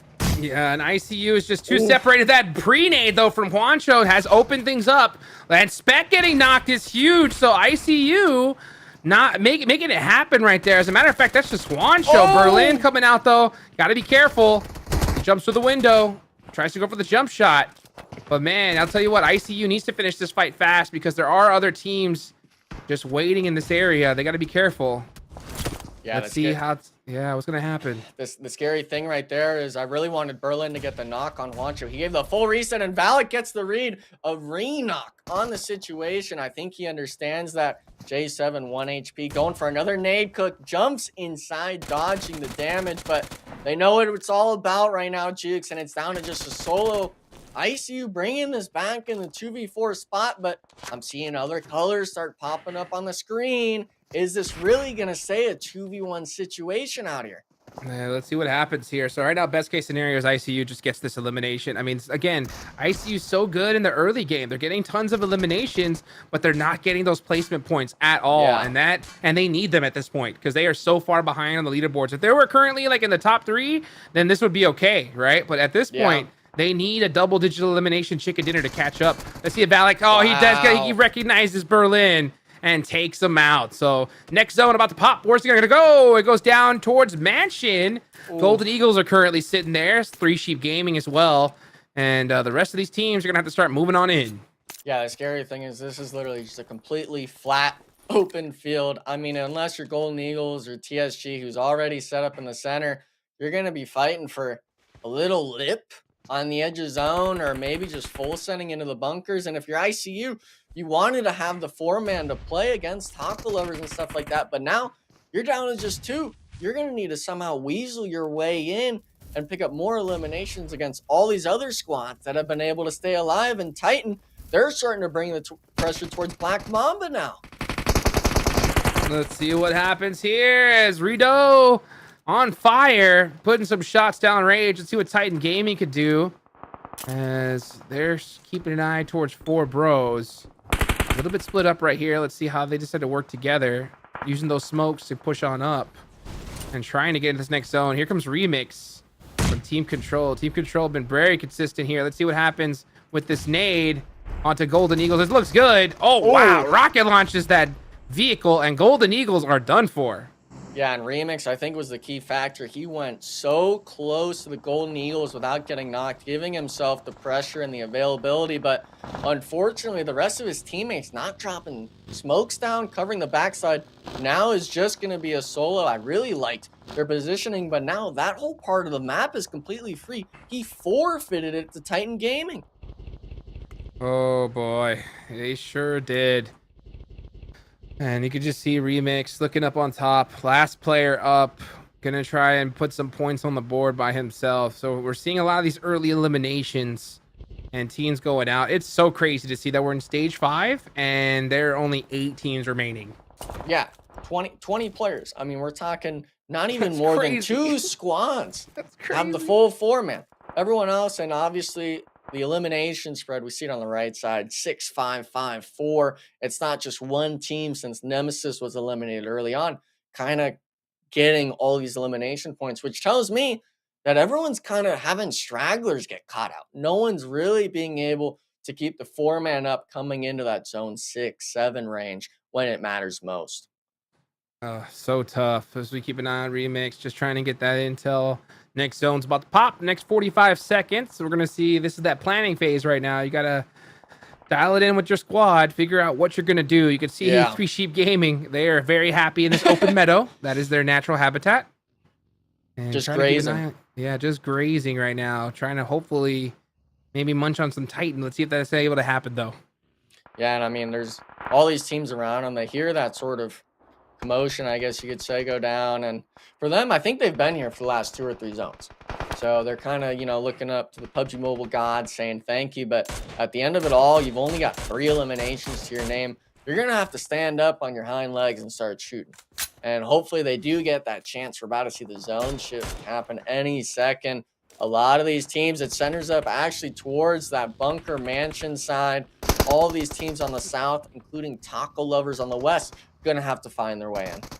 Yes, they are. Let's see what happens here. This could be the final game where we see Titan Gaming step up. They have 7 eliminations so far, inactive with 5 of them, and he is knocked outside of this circle. That's going to be tough. Yeah, that's going to be a tough res. They got to take out this player from 4 bros. Yeah, they got to choose the order correctly. They can't go for the res first immediately. I think they need to focus this player. And I mean, I think Lau made a bit of a mistake here, throwing a smoke earlier on, giving himself no sight lines to see. But Titan Game, you got to be careful. Don't give the opening knock, please. Get yourself reset and just get in the zone, because this player, he's not going to have any cover to play, Chooks. You just need to wait it out and get the elimination point later on. Yeah, either get at the zone or just full send everybody and just take them out quickly. But instead, they wait a little too long. He pushes up right into another player. He's going to go down here. And he does. Juancho going to take that elimination point.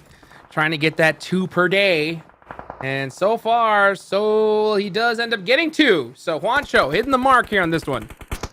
Yeah, but the mark itself, it's a matter of Titan's going to be able to kind of keep their pressure on these squads in the West. Taco getting caught out, not under the ridge enough.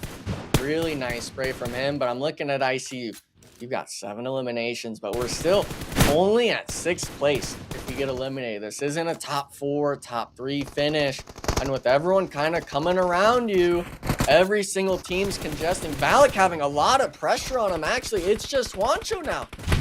Oh, no. Juancho getting pressure from so many angles. Titan Gaming, yeah, taking away that spot. He can't use that rock to his advantage. Oh, Taco Lovers, this nade's going to punish him right here. All eyes are on Juancho. That nade hurts, no. And that nade from Titan Gaming is going to do it. Wow. And I mean, Titan Gaming, it's kind of like, at least they were able to pick up these eliminations, but I feel bad for ICU. They do get those eliminations on Taco Lovers just before Juancho gets eliminated. That kind of from the grave martyrdom with the nade, getting the wipe, but Valak not being able to hold back the 3-person send, and Titan Gaming, fortunately for them, getting the positioning.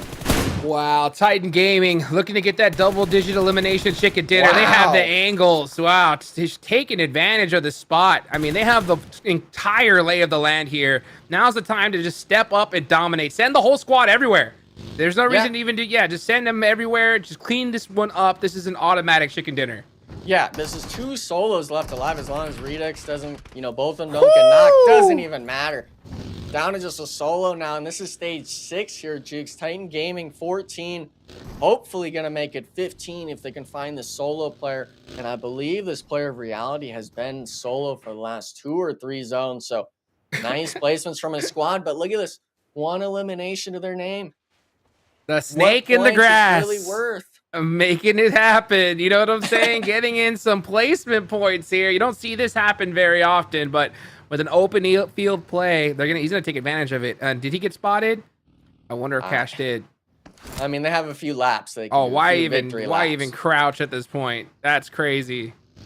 That's where you go to blue zone. If you see all 4 players in a vehicle, I think you just deny it. Or he hits the shot. Oh, go for the thirst. And Active is taken out, and he was dominating. He was straight up dominating. And then Cash finally getting ran over. What a way to finish it. Titan Gaming. See, that's what I want to see. That's how you win a game right there. I mean, that's how you do it. That's how you do it. Domination. I mean, they worked that eastern north side, buy shelter and stuff like that. ICU, they saw they're only down to duos. They trimmed 4 bros off when they were trying to come into zone. And ultimately, everyone else was fighting each other. When you give a team like Titan Gaming the room for this, this is where they make the magic happen. And PB, I feel like we had a repeat of yesterday. Fellas, we had a repeat of yesterday. We had a repeat of last game. Titan Gaming back to back with the chicken dinners, and that is exactly what we were trying to see from them. They came with the aggressive play this time, and I really liked how their order of operations, when they did have an active knock, they were able to go put the pressure on that front line and scare off the opponent rather than potentially have that momentum start to take down their squad, ultimately able to push them all the way to the end circle for a chicken dinner. But how about this straight out of Nepal squad? They sure are fun to watch out of the vehicles. I tell you what, running over SLR there, who unfortunately has not shown up for a 4th game in a row. Hot Jukes, what is up with SLR? I have no idea. It hurts to watch. I mean, this is such a crazy squad. I mean, and now that you got Kindness and Koi there, and they're just not able to get it done. I think that they're struggling with the same thing that ICU is, right? I think that they have such great individual players, but they just don't have that synergy, that you just see them just kind of playing by themselves, trying to make plays, and that works. But if you go against a team that's just like really working together, it's tough to beat. It really is. So definitely a big gap is going to be opened up at the top of the tables now, but second and third place are really kind of the things I've got my eye on. And with Super Lazy Reflex not showing up, that was our top performer coming into today. Clearly things are going to be a bit jumbled up. I swear the vehicle play in this game, though, there were so many runovers, so many just disrespectful thirsts with the vehicle. I don't know what was going on, but a lot of runners getting caught out here. And ultimately, I'm liking that Black Mamba and Four Bros made it a bit further into the game. That play right there, though, at this compound by Juancho was really what propelled ICU later on into this game here. That pre-nade gave them a chance. They took advantage of it. Valak able to kind of finish the job here against J7, but a really nice fight here between Nemesis and ICU. Yeah, nice shots there from Valak too, right, Enigma? Yeah, I mean, Valak himself, for the most part, it was kind of a fumble on his two teammates prior to Nemesis, but the main key takeaway, at least for today, is going to be the vehicle usage. The pressure that all these players are doing is allowing these other teams to really kind of make mistakes, but we're also seeing players like Nate. We're seeing players like Dauntless where they're getting caught out next to their vehicles, thinking it's that sort of safe haven. So we kind of get both sides of that spectrum in terms of the level of play and what's right and wrong. But for the most part, Titan Gaming, they were doing everything right this game. They had all of their players working in unison compared to the first two games we saw from them. And now, unfortunately for these other squads, that's a team that is already at the top. They're going to be making the point gap even larger after this. Absolutely. I felt so terrible for Juancho being pinned behind that rock there. Not exactly what he was hoping for. I remember him turning around, looking over his shoulder and seeing a player at like every angle as he was looking around there. But here are your match rankings. Titan Gaming going back-to-back with their second chicken dinner of the day.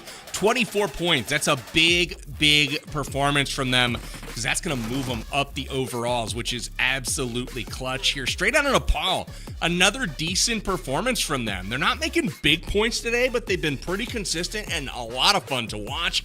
ICU coming in clutch once again with a ton of elims, but again, not so many rank points. We're still trying to see them get into double digits on rank points. They might have cracked it here with this one, but let's check the overall rankings and see where things stand after 10 games of play. Titan Gaming opening up a 21-point lead over second place, but really my eyes are taking a look at number 3. Super Lazy Reflex holding on for dear life right now. A 2-point gap over Team Control, who has gotten to within 2 hot jukes. They started the day with 22 points to go, and now it's down to 2. Dan, Super Lazy Reflex has just opened the door big time, right, for that third slot. I mean, Titan Gaming, Nemesis are looking really good. I mean, they're looking pretty solid. As long as they continue on just putting up some points, we should see them make it. But that third place spot, it's open for anybody here. I mean, all the way down to 8th place, right? Straight out of Nepal could still get a good game here, and we could see them jump all the way to that third slot. So the pressure is on big time for those teams, especially at the bottom of that first page, to pull out a big win here, Enigma. Yeah, and I think for the most part, I can't even discredit 9th place, the Golden Eagles so far, because today overall, it seems they've had pretty good performances.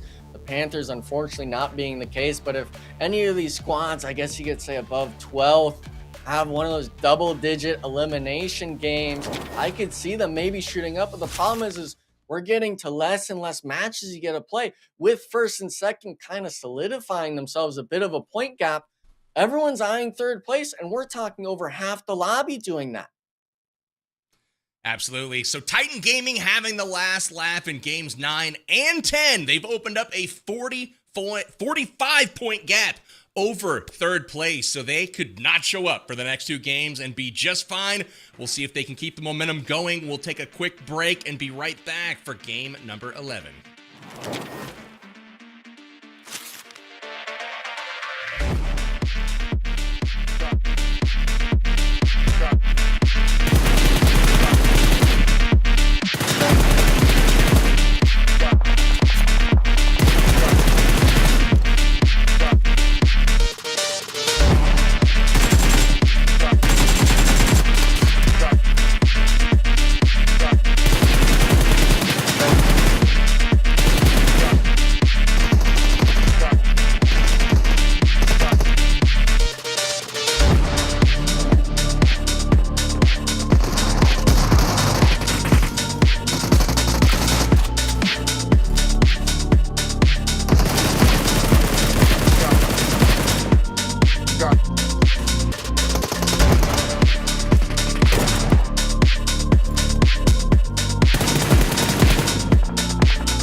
All right, PUBG Mobile fans, welcome back. The story of the day so far has been Titan Gaming, but not just Titan Gaming. Titan Gaming on Erangel. Through the first 2 days and 6 Erangel matches under our belt, Titan Gaming has finished all 6 in the top 4, and 3 of those has been chicken dinners. So Titan Gaming has extended a huge lead, but Erangel's behind us now. We turn our attention forward to Miramar. Hot Juke's Nemesis has been the hot hand on Miramar, picking up a chicken dinner yesterday and a top 3. We'll see if they've got what it takes. They're sitting in second place right now. I want your prediction for this deserty map coming up. Who do you got winning it? Who do I got winning it? Let me think here. Okay. I want one of the teams at the bottom to win this one. So I'm going to go with straight out of Nepal. Okay. Straight out of Nepal. I think they need the points big time here. If they win this one, it'll be one heck of a race for third place. And I want to see things spice up a little bit. So I'm going to go with them. All right. I like the pick. Straight out of Nepal.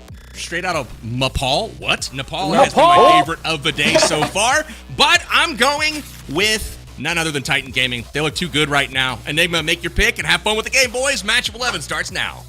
So, I'm kind of a little annoyed in PB had just picked Titan Gaming because they didn't look hot on Miramar yesterday, and they were coming off strong, like in day 1, and I'm not wanting to be lame and pick Nemesis because they did good yesterday. So I'm throwing my name, my little card, I guess you could say, to the taco lovers. I want to see that frown turn upside down and see the smile again, because today, I'm wishing they had a few better performances. I'll tell you what, one of the best org names I've ever seen in my life, dude. The taco lovers. I believe in them too. Why not? Let's see what they could do. But you know what? I got to stick with my pick. I want to see one of these teams at the bottom really clutch it out. And honestly, Taco Lovers is one of those teams too, right? Taco Lovers is in that perfect position right here with a good game. They could rocket launch themselves into top 3. And now's the time more than ever because Titan Gaming dominating now, right? Nemesis also in a really, really good position. So it's really looking like only one slot is available. It's not over yet. I mean, we could definitely see these top 2 teams fall off still. But with how they've been playing, it's not looking likely. Yeah, and I mean, that example is obviously, we got to name SLR. The performance today has been lackluster. I'm not even sure if they've broken 5 points yet on the day, so to speak. And these other teams, we look at them, and they're making it look easy out there now. We wanted to see some dominant performances, and the top 2 teams are showing it right now. But we have seen in the past, teams show up the final day, maybe the pressure gets to them. That sort of LAN idea to a lot of these players, especially Titan Gaming. I know Nemesis has played plenty of times internationally on stage and stuff like that. But Titan Gaming, it might be too much pressure for him tomorrow. We'll have to wait and see, of course, because we still have 2 games left on day number 2 of the PMSL North America qualifiers. But right now, I'm seeing the zone shift, and it's centering right onto Los Leones. These squads right now, unfortunately, the Golden Eagles, who we're going to be looking at, already losing 2 players off drop. That's gonna be brutal. And 4Bros again, dude. 4Bros is non-stop hot drop, literally non-stop hot drop action. No. Getting the good old shank, the Master OP. You hate to see it there. Hate to see it, man. That's tough, but yeah, 4Bros on that just hot drop spree right now, and trying to make something happen. Where are they at right now on the leaderboards? Oh yeah, they're in 15th, so it's not working. Yeah, and I mean, you got to do something at some point. I'm liking that they're trying to show signs of life, but compared to the top of it, you got to be top 3. Top 3's got a full work and heartbeat. They're marathon runners, whatever kind of certification you want to say to them. These lower end teams, I mean, they need to have 2 star seller performances here tonight and then be able to carry that over somehow to tomorrow. Yes, sir, indeed, man, because right now, these top 2 teams are looking good. When it comes to Titan Gaming, Inactive, I got the chance to hang out with Inactive a little bit in Saudi Arabia. I got to hang out with him, and he was really excited. This is back when he was playing with Mazexis. And this is a big global event, He traveled all the way across the world. He was getting his photos done, everything. He was super excited. And he went up against those global teams, and he got, as well as the rest of the squad, got a good old-fashioned pow pow. You know what I'm saying? They got punished. Listen, that's just a reality check in my eyes, because Yes. if you're not already at the top of your game in our region, you go against other regions where they have the mindset developed already of them being able to go against international teams. I mean, you're just going to be put down like a dog, so to speak. It's not going to be pretty. And unfortunately, that was the case for the roster at the time. And that's why you and I, especially today, have been so critical about, the mistakes we see, about the choices these teams make, because obviously we're the casters. We get to see everything from a bird's eye view and kind of be able to do it. But you also got to step back and think, why aren't other players thinking of this stuff? Because in our eyes, it's not really rocket science for a lot of these mistakes. It's always something small, minute, something easy that should kind of just be ingrained like the back of your hand. Absolutely, man. You know what? I will say though, like sometimes I think that was a good experience for him in the squad. You know what I'm saying? Because you get to see the level of play firsthand. And if it's your first time really playing at that level, your eyes are open to like, okay, this is what you have to prepare for, right? This is where the meta's going. This is what the top teams do. You learn so much. And I'm glad that experience, you could see it translating for sure, right? Because he knows what to do. You could see the squad having that success here. I do believe that some of the some of the games that they won were due to some, errors made by other squads. Like the first Erangel that they won. ICU, if they would have held that spot down, they should have won that game. But Titan Gaming took advantage of it, won the game after that. But the last game was the big one for me. That was the one where I get to see and be like, all right, this is a team that I want to see. If they can continue to play like that, then they're going to be a shoo-in, obviously, for Brazil. And who knows, maybe we see them adapt and actually stand a chance over there. Yeah, and the whole thing is, like my brother says, pressure makes diamonds. Thank you, brother, so to speak. But as a squad, especially coming into the last day, a lot of these teams are going to really need to be able to take a step back and be like, look, we got to put something together. We can't be letting these squads keep accumulating the points like they are, because if you were to duplicate the performances of yesterday or even the first day to day 3, a lot of these squads aren't going to be liking the outcome. You're not going to be in that top 3 range. And as of right now, we're seeing SLR struggle from it. First place all the way down the leaderboard now. I believe it was to what, 3rd, 4th place. But Nemesis and Titan Gaming, they're in the top 2. Yeah, a few shaky performances on the day, but they're able to bounce back and keep that pressure on. And that's why we see such a major point lead. Yes, sir, indeed. A big point lead for them. So they're feeling good, and these teams, though, this is where it's going to really... This is what this game's about, right? Right now, it's about those teams in that mid-pack. This is their chance, right, to really pass up these squads and try to make it and punch their ticket on over to Brazil.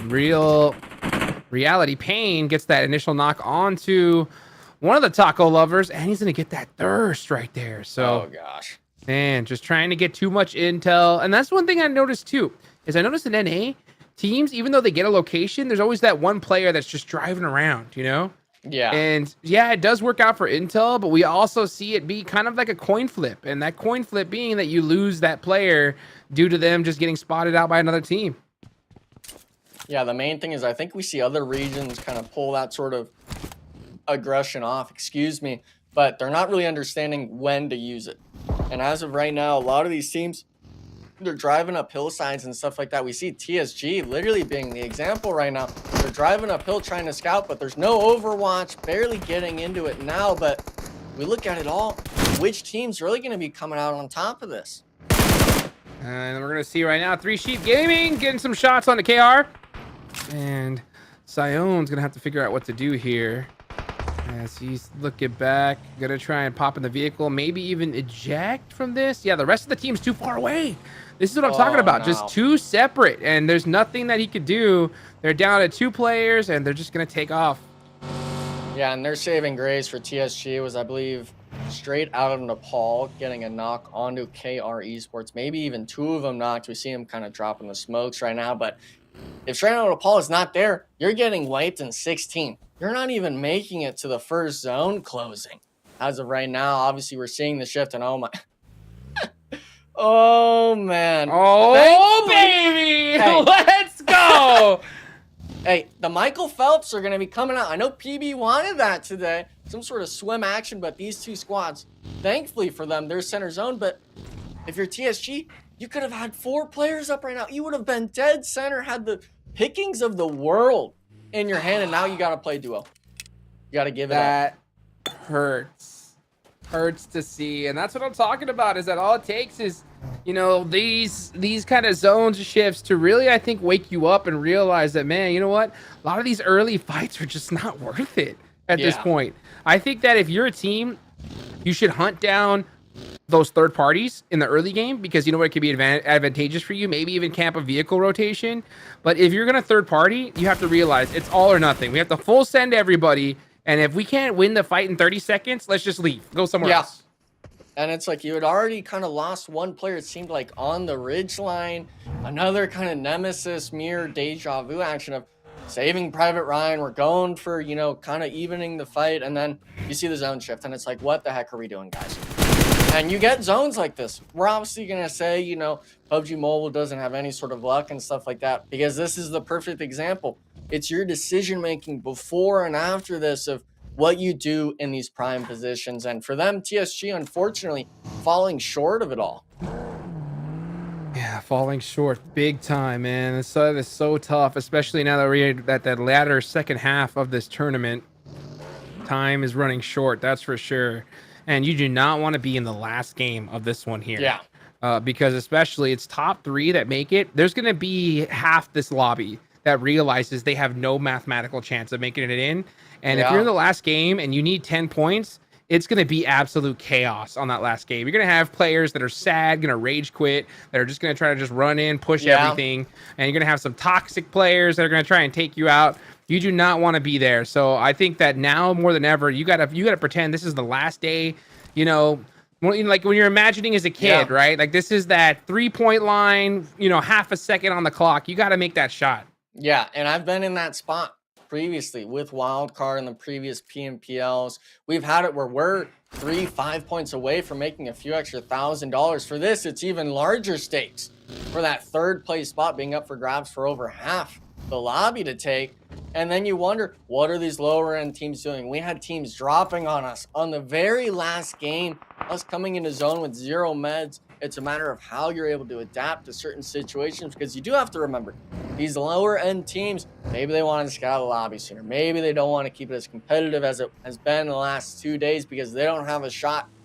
How these top teams, the experience, that's where it comes in, of being able to adapt and overcome these adversities, I guess you could say, and make sure that you don't miss out on the very last game. Yes, sir, indeed. Not to mention, right, you're also going to have like those players that are going to realize that, hey, you know what, this isn't the team for me. I'm going to go out myself and just start fragging out like crazy, so that way I can kind of put something on my resume to hopefully get picked up by someone of these other squads. That happens too a lot, so we're going to see what happens here. Valak goes down early for ICU. ICU going to be stuck as a 3-man. That's going to be tough for them. Nate on this huge off angle once again. Like, I want to, like, this is a 3-man. Nate, just get with your squad. Just stay with your team. Stay together. You don't really need to be holding off angles at this point. Yeah, I don't like any of this sort of isolation. They weren't even in zone here as well, so these people still having to find their way into the white parts of zones, not staying in the blue. But with a zone like this, the water is going to be taking out a bunch of playable area in the zone, congesting all of this edge, because at the end of the day, you're going to need to see how this shifts. If it goes to that west side, you're going to need to be anchoring up. If it goes to the east side, you're going to have to start fighting through even more teams, because with the water in play, that means everyone else is closer in the playable land, and you start seeing disasters strike, just like with Valak. Exactly right. Let's see right now is Rush starting to keep an eye on Golden Eagles. Oh, he's in trouble. Yeah, that nade definitely stung. Rush is going to, actually find some shots underneath the bus here. The smokes do come out. Actually, not a bus. It's a tractor. And it just wasn't enough. Yeah, the wheels ain't saving them. And I mean, this is exactly what I said. You're trying to rotate through. The Golden Eagles just getting pieced out. He didn't even make it halfway through the field because all 4 players are able to shoot you.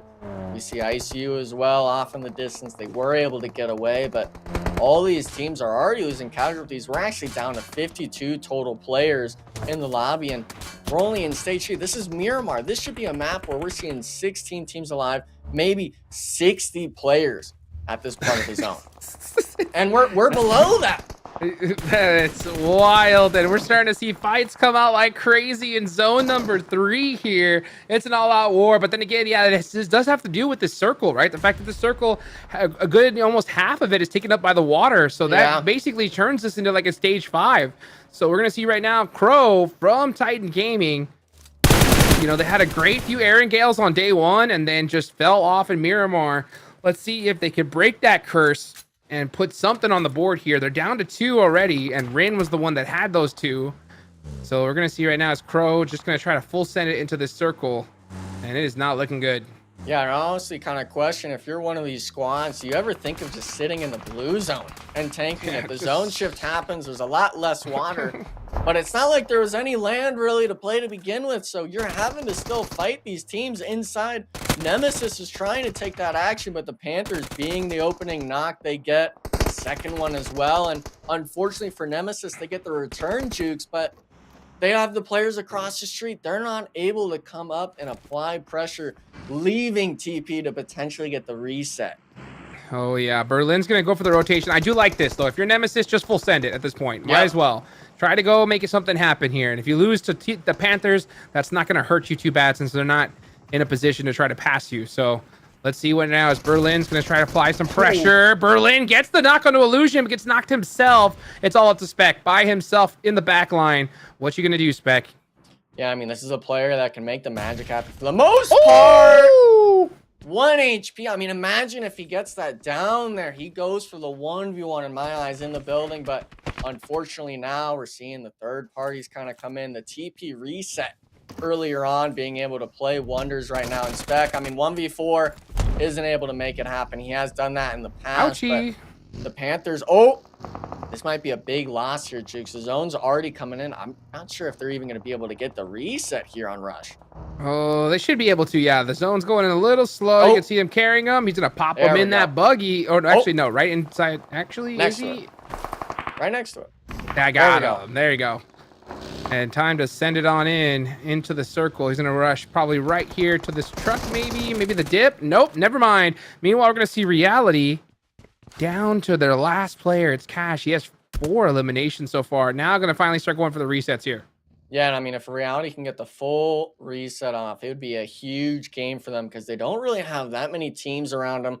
They force the 4v4 situation and ultimately end up winning it. But if you're the Panthers, you know, you got to find a way, and hopefully they're able to get everyone up here. But with the zone closing, it is already kind of like that stage 6 with the water in play, even though we're only in stage 4. These teams are going to have to start eliminating, and we're actually already down. I hate to say it, 35 players in the lobby. Wow. Stage 4, 35 players. There's so much room on this map than normal. I mean, especially in Miramar, there's so much cover here.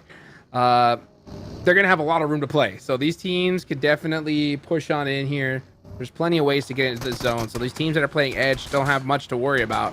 They just got to play little by little. You don't want to be full sending here. And yeah, gonna have to go ahead and pop on back. Poppy 3 making it to his squad safely. All eyes are gonna be on them for sure. So let's see how the Panthers decide to move in here as a 3-man. Yeah, I think you gotta kind of just find a spot. It seems like they gotta just relax. Just take a deep breath. Let's look at the map. You know, let's smell the roses, or I guess the sand and stuff, so to speak, on the ground. But draw your little stars or your name with your finger, because you need to see how the next zone is. There's 15 seconds left. You have 3 people up, and you already have a few eliminations.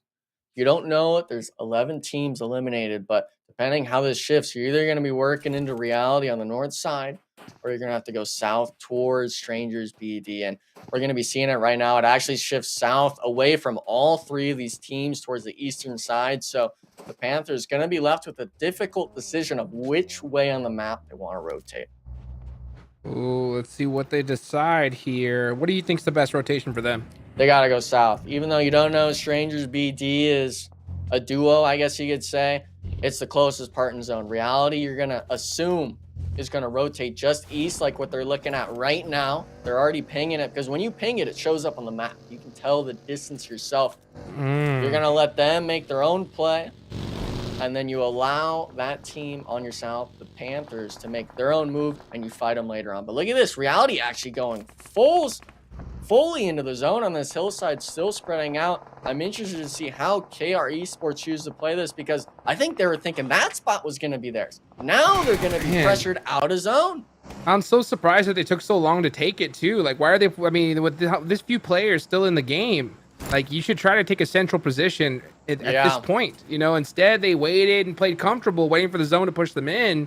And reality said, nah, we're not gonna mess around. Let's go ahead and try to win this one. And they took the initiative, and it paid off.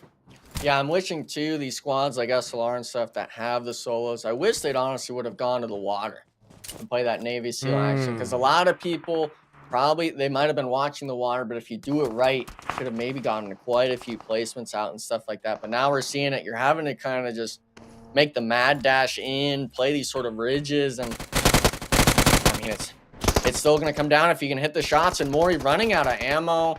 The Panthers, the team that moved in actually ahead of Strangers BD, being able to come out on top. Looking good, looking good. And you can see Strangers BD, last player up. Yeah, just gonna try to make something happen here. But right now, looking at the lobby, SLR down to one player, not looking good. The other two top teams are already out of this, right? Yeah. So this is a chance. This is a big chance for these other teams to put up points on the board. And majority of them, Enigma, need that double-digit elimination chicken dinner. So I think we need to see a lot of them really start stepping up the aggression, especially a team like Straight Out of Nepal. Yeah, Straight Out of Nepal, they're needing to get something rolling. They had a few decent starts to the day, but you're needing to keep it throughout it all, because if you're having teams like Titan Gaming go back-to-back, like they did day one, essentially, it's like, what? We got to start competing against that. We need to not leave it up to chance. And unfortunately, we're still seeing some of these silly mistakes. KR Esports self-nading on, I believe, just an aggression play from them.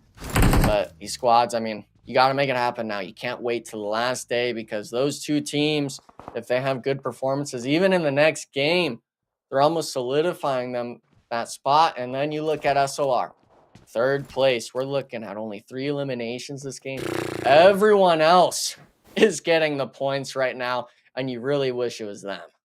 Dude, I don't know what's going on with SLR right now, but it ain't looking good. I'll tell you that right now. So we'll see who else is going to be able to soak up these serious elimination points. Every single one of these teams needs it. Where's the zone going?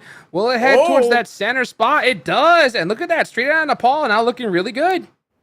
Yeah, center spot. They get a few ridges they can look at and stuff like that. They're not completely sunken down in the bottom of the zone, I guess you could say, like TSG and SLR are. But you're looking at Dauntless. They hold that western side of the map. There's a few players just to the north as well. But it's all going to be a matter of when you choose to make these rotations. When do you choose to take the fights? Because if you wait too long, SON is going to be taking advantage of you. If you wait too early, or if you go too early, I guess you could say, you're going to be getting third party. So all this is going to come down to timing, and if they've actually played this sort of zone before, Jukes, all of it with their experience. Yeah, let's see what is gonna happen as we're gonna look at that last player from SLR, just trying to survive at this point here. Ayuya and the rest of Control. This is the big team right here. Team Control are very, very close to breaking that top 3. So you could see them just amped right now. They don't have any eliminations, but that's okay, right? You could soak up all the eliminations here at the end of the game. Hayuya deciding to shoot. What? Why? I don't know about that one. I'm questioning him. That hurt. I mean, he's hoping we didn't see that, and we definitely did, because he's out of zone, Jukes. The player wasn't even in a spot. I think you could thirst him, and now KR Esports, they know this eastern side is them getting hawked on by, so they're actually forcing themselves into the zone. And I bet you right now, KR Esports is probably not going to peek at all.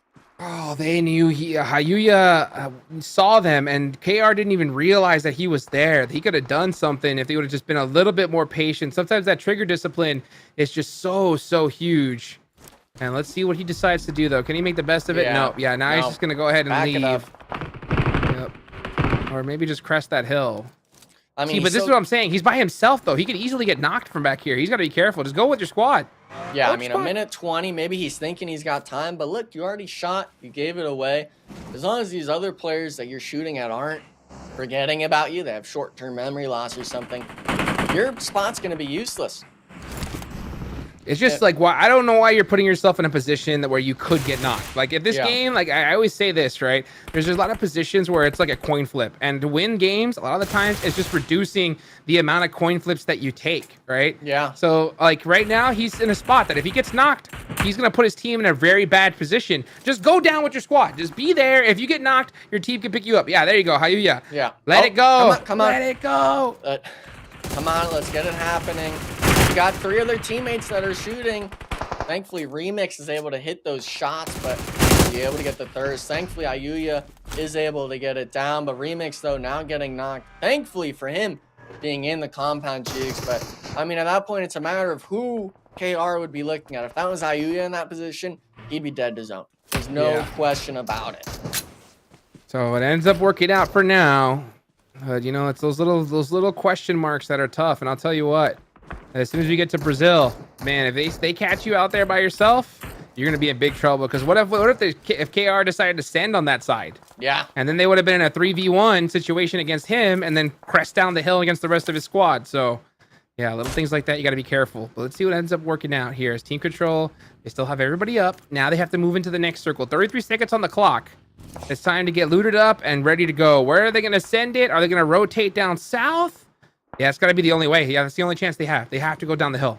Yeah, and the trouble is, though, is that roadside on the south doesn't really have too much playable area. It looks like there's 2 solos as well. Dauntless might have an angle from the west as they creep their way in on top of Straight Outta Nepal. But these teams themselves, you're going to have to start taking the fights fast. And it looks like Control opting to go towards, I believe it was KR Esports here. All of them, I mean, look at it. Every single arrow from Straight Outta Nepal is just dead centered on this north side. And it's not even a 4v4. We've got Taco Lovers now coming in from the backside. Here they go. And look at that. It's going to be SLR out of there. Now it's a chance for all these teams to soak up some serious points here to try and get into that top 3.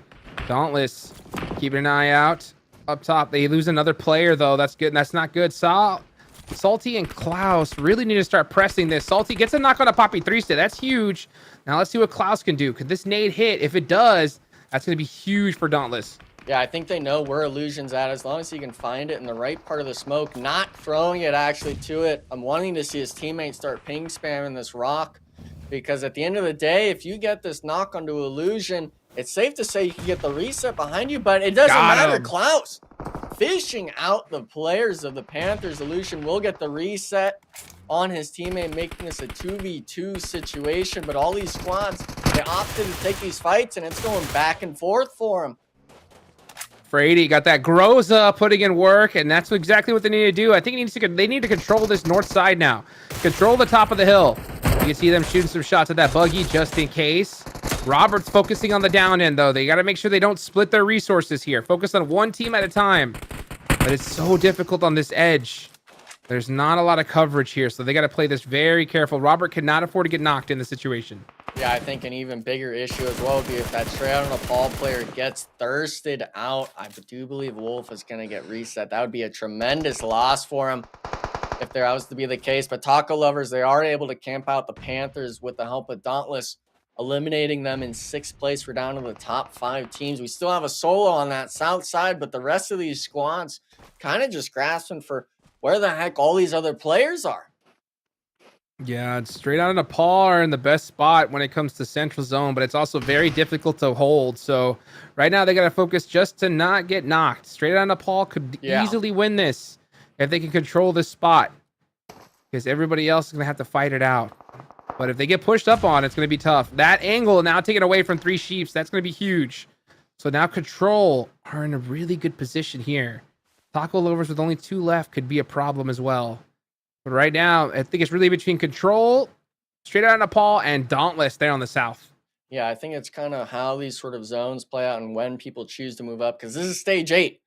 After this, you know, it's going to be the deciding factor. Team Control does have that cliffside to the east of Straight Outta Nepal, so they theoretically do have a way into the compound if it works out. You have to deal with Taco Lovers having the overwatch on the north side, and then if you wrap too far to the south, you have Dauntless having their eyes set on any sort of movement in the compound. So the pressure is going to be on Straight Outta Nepal, I think. Can you keep these teams at bay enough for you to either get the eliminations or soften them up enough for the other teams while not losing your own teammates. Let's see what happens here. Let's see what happens here. Is this clock is starting to tick here. 5 seconds left. You can see Team Control all bunched up here, right here at this hill. They have no other option.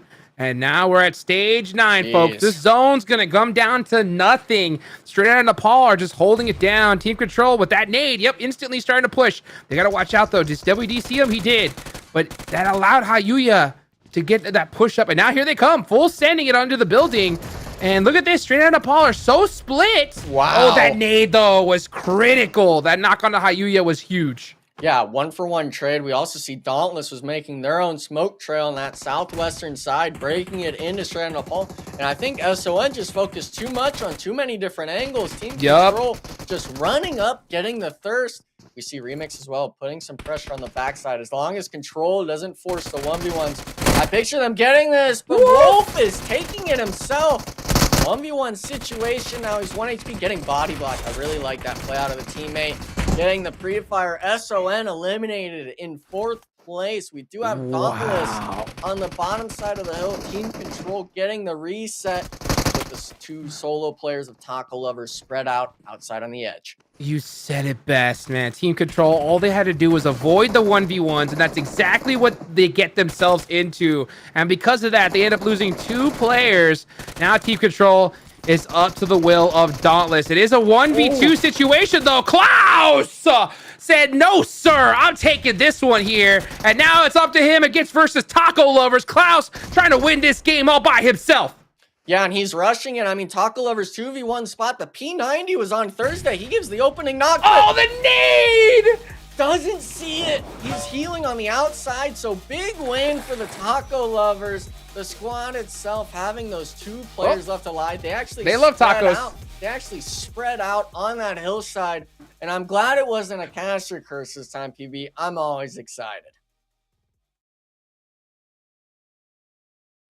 Let me unmute here. Yeah, we got an amazing finish there at the end. That ended awfully abruptly. I felt like I was watching it over here. I felt like straight out of Nepal had that in the bag. The zone was like centered on him, centered on him, centered on him. And you guys called it when they were trying to hold too many different angles. You literally could see the mini map. There was 4 circles, like in a perfect quadrant with all arrows looking in different directions. And it was just like, oh, so hard for one person to hold off like a whole team, like Control coming in over the edge. Ultimately, Taco Lovers able to get it done there. They were going up against some strong squads. Taco Lovers just had 2 in that final circle, and they were able to persevere and get it done. That's a big win for them. We were talking earlier today, Hot Jukes, about Taco Lovers needing to start ranking because they were getting the elims, but they weren't getting the placements, and they finished this one with a chicken dinner. Yeah, beautifully done for them. I mean, I think it was really fortunate. I mean, they got a good position and just kind of were able to third party that situation. But I think you're totally right. I think straight out of Nepal could have had that one in the bag if they decided to not just play it too safe. And that's what I'm saying is that these teams are playing these crazy splits like it's mid game. When it's end game, they should have just bundled up together, said, hey, let's just go clear this back. This is easy. Let's just throw some nades on this little crest of the hill. Should be an easy chicken dinner. But nope, they stayed in those buildings. They got punished for it. You know what I'm noticing here is, if I'm Titan Gaming, are they just an Erangel team? What's going on here? We saw them go from first to last, dead last in this one. Titan Gaming, 16th in Miramar, so not exactly what they were hoping for. And of course, here I picked them, getting shot out of the monster trucks early on against the likes of 4Bros too, going up against them. Got a couple early on. Enigma, what'd you see from Titan Gaming, and then I guess the rest of the crew here on Miramar for this first match? I think a lot of them were struggling with how that zone ended up in that first 2 or 3. We're talking half of it was in water. You're forced to take these earlier engagements, and it's like how Hotchik said, these teams are playing these mid games, early games phenomenally, but then they keep that sort of mindset into the end game. Wow. Wanting to see that sort of shift go on in reality. I mean, they had a few nice shots going on, but a lot of these teams end up having those sorts of shots themselves. Only ultimately, though, it's just Taco Lovers being able to keep it together until the very end. That was an incredible crash by Cash a moment ago. He just sent it over the wall, crashed on one guy, and then snapped to two others. Impressive stuff from him. Actually, looks like Hollow there from Three Sheep, able to make it deep into this game. They actually finished in 5th place, so a solo making it all the way to the end of the game pretty much. Impressive stuff. But here it is, straight out on Nepal, trying to hold the teams off. Wolf OP doing a pretty good job here, and ultimately he makes a decision. I'm going to secure 1 extra point, and we'll see how that, ends up playing out at the end of the tournament. But I feel like that might be a moment that they regret instead of trying to win the fight. We'll see, though. It's really easy to armchair quarterback that once it's all over with. But Klaus having a chance to go 1v1 here, or 1v2, and almost gets it done.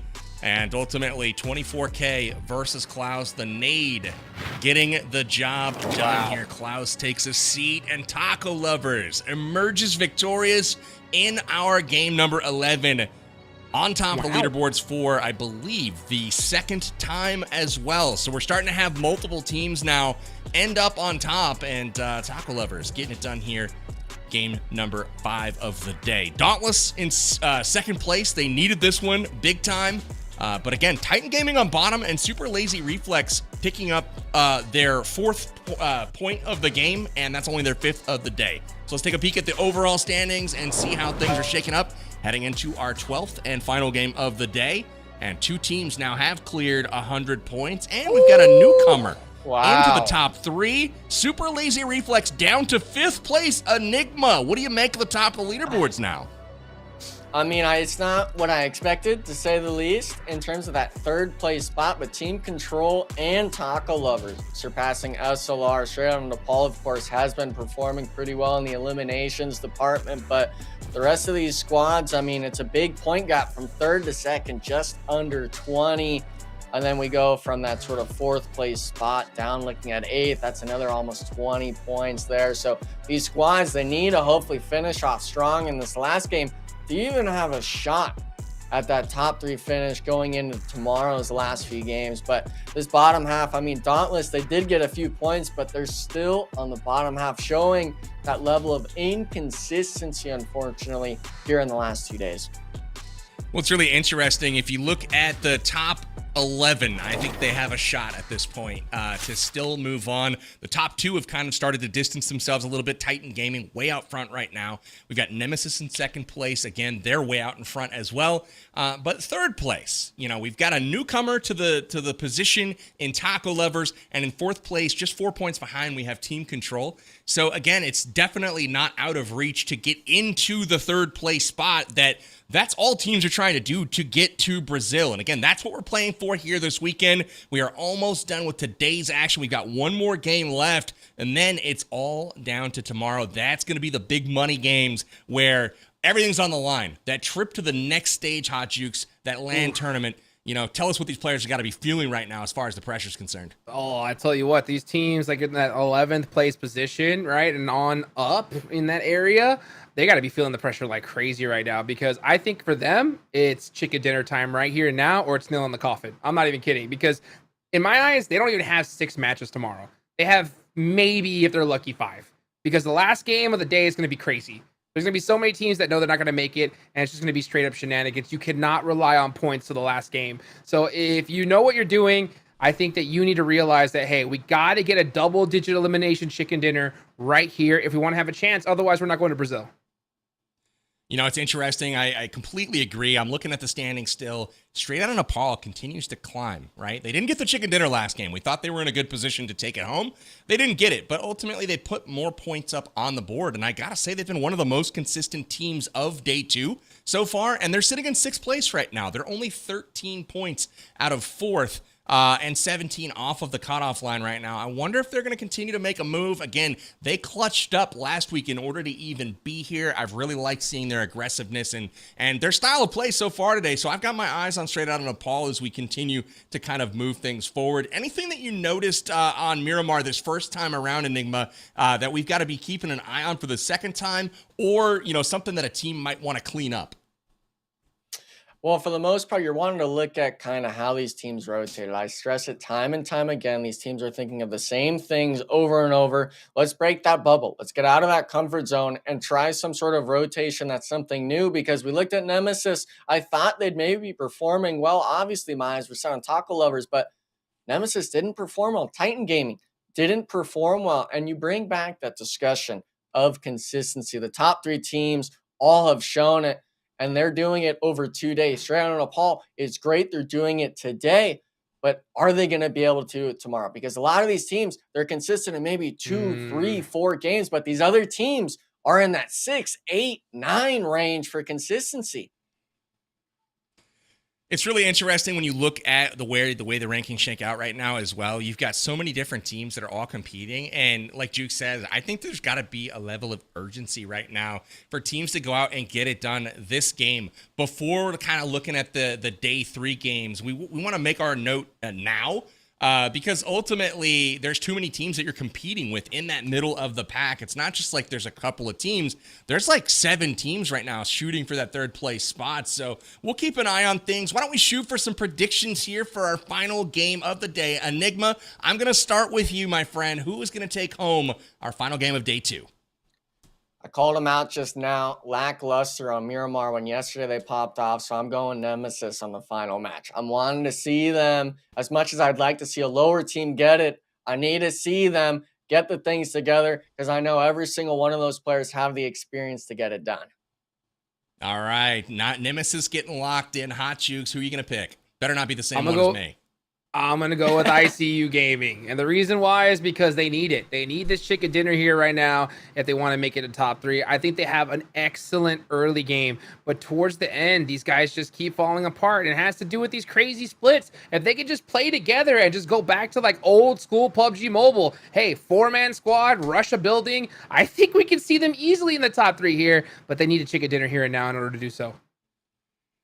I don't know, Jukes. I feel like that one's a long shot right now. ICU's got 12 ranked points in the whole tournament. We played 11 games. That's 1.08 points per game. 10? Might be a bit of a stretch. I got a 10x what they've done so far on the rank side of things. I want to see Control take it here in game number 12, and the reason why is none other than the drama. I want to see another team get that chicken dinner and jump into the top of the rankings. Again, Control sitting just 4 points out of 3rd place right now. They're right behind the Taco Lovers, and I feel like they've been right behind SLR, 2 points away basically all day long. And so this match is theirs to win. Let's see how Control can piece it together. We saw how Yuya and them towards the end, maybe a little loosey-goosey on their formations, but they were there. They had a chance to get it done. So I want to see Control take it here for our 12th game of the tournament. We are just getting ready for the last game of the day. We have Miramar. It's game 12. Hot Jukes and Enigma, take us into the action. Let's get it, baby. Last game of the day. And a must win for so many of these teams, Enigma. I said it here. I think these teams, I'm talking about 11th place on up to maybe even like 8th, even ICU. I think if they don't win a game here, it's over. Yeah, and I mean, for the most part, you got to remember, you got to be able to sleep at night tonight. Coming in tomorrow, you got to make sure you're well rested. And if you're thinking back after the 2 days and you're not on that front half, maybe not even getting close to a win. I mean, PB said it itself. It was what, 11, 12 placement points as a squad for ICU. You get the eliminations, but what are we thinking of after 10 minutes into the match? Yeah. We're needing to keep this sort of momentum going. And that's a squad where I hold them in such a high regard because they've played for so long together. They understand that there's errors and stuff like that happening. Why are we not seeing changes yet? Coming out of this game, if they don't perform well, I mean, they're going to need to essentially pop off every game tomorrow, or they're not going to have a shot in that top 3. Yeah, something needs to happen in that squad. Either the IGL needs to just really just kind of crack the whip on them and say, hey, let's get it going, guys. Like, we cannot afford these crazy splits. Nate, stay close to the squad. I would almost tell him to hug one of the teammates at this point. Because, if they could just do that, they have the gun skill. We see them win so many fights when they work together. But when they do these crazy splits or one person pushes out by himself, they get picked apart, then the other person has to res them. And then it's it just all falls off after that. So yeah, they definitely need to get it done because they have been playing together for way too long to be making these silly mistakes. Yeah, and I think this match, we see the map right now, the playing path, they got their spot at Hacienda, but they are dead center in this first zone. It's going to be a matter of what they choose to play, I think, early on, because in my eyes, I'm seeing it center around here. I don't think it's going to be any of these hard shifts like before, but we're seeing a repeat of the last game. Black Mamba on the coattails of KR, and look at that shot around as he was going through the door. Nice shots from Summer. Hot Chicks, this is a player from last day of play, I guess you could say, where when they needed someone to step up, Summer was the person, but unfortunately, big nades out of the KR squad. Just like that, man. Oh, KR doing a great job of bouncing back here. Uh-oh, you know, with that SKS, having a single tap it. That's not a bad gun to have in CQC. A couple bullets is all it takes to get the knock. You wish you had an automatic. They're running across the doors, and now you're spamming it. KR Esports, not sure. It looks like they're going to keep all 4 players up. Unfortunately, Black Mamba eliminated early on the final match of game 2. So unfortunate to see, but if you're KR Esports, it's still putting a bit of wind in your sails. You got 4 points on this match. Can you carry it over into the end game? And 4 bros again, Hot Chicks. I feel like we're kind of just a broken record at this point, saying the same exact thing over and over. Yeah, it's over for 4 bros and Black Mamba. They're done for the tournament. So at this point, it's just about them just spoiling other teams. And right now, they're trying to hurt the Golden Eagles even more. And Golden Eagles aren't necessarily... Yeah, they're in that 11th place. Literally that team that needed that chicken dinner. And now, yeah, they're down to 2 players. I think that's going to be the nail in the coffin for them as well. Yeah, and it's really just tragic to see because, you know, we've seen a lot of these teams perform well, but ultimately at the end of the day, this is when it matters most. And the Golden Eagles, they are getting some points, but it's not without loss. They already lost a player. Now it's going to look like they're going to lose 2 teammates. And we talk about full sending and stuff like that, but if you only have 2 players after it all, what are you really going to be doing? Like, what are you doing? Why didn't you just run up? Like, why? What are you doing running backwards? Does he not have a weapon or something? Yeah. Like, just send it. He's got a vest, but now 4 bros, they get the reset. It's lackluster. Send it. Just run in. Just run in. Yep. You got no choice at this point. You let him get these reses off. It's over. Yep. Oh.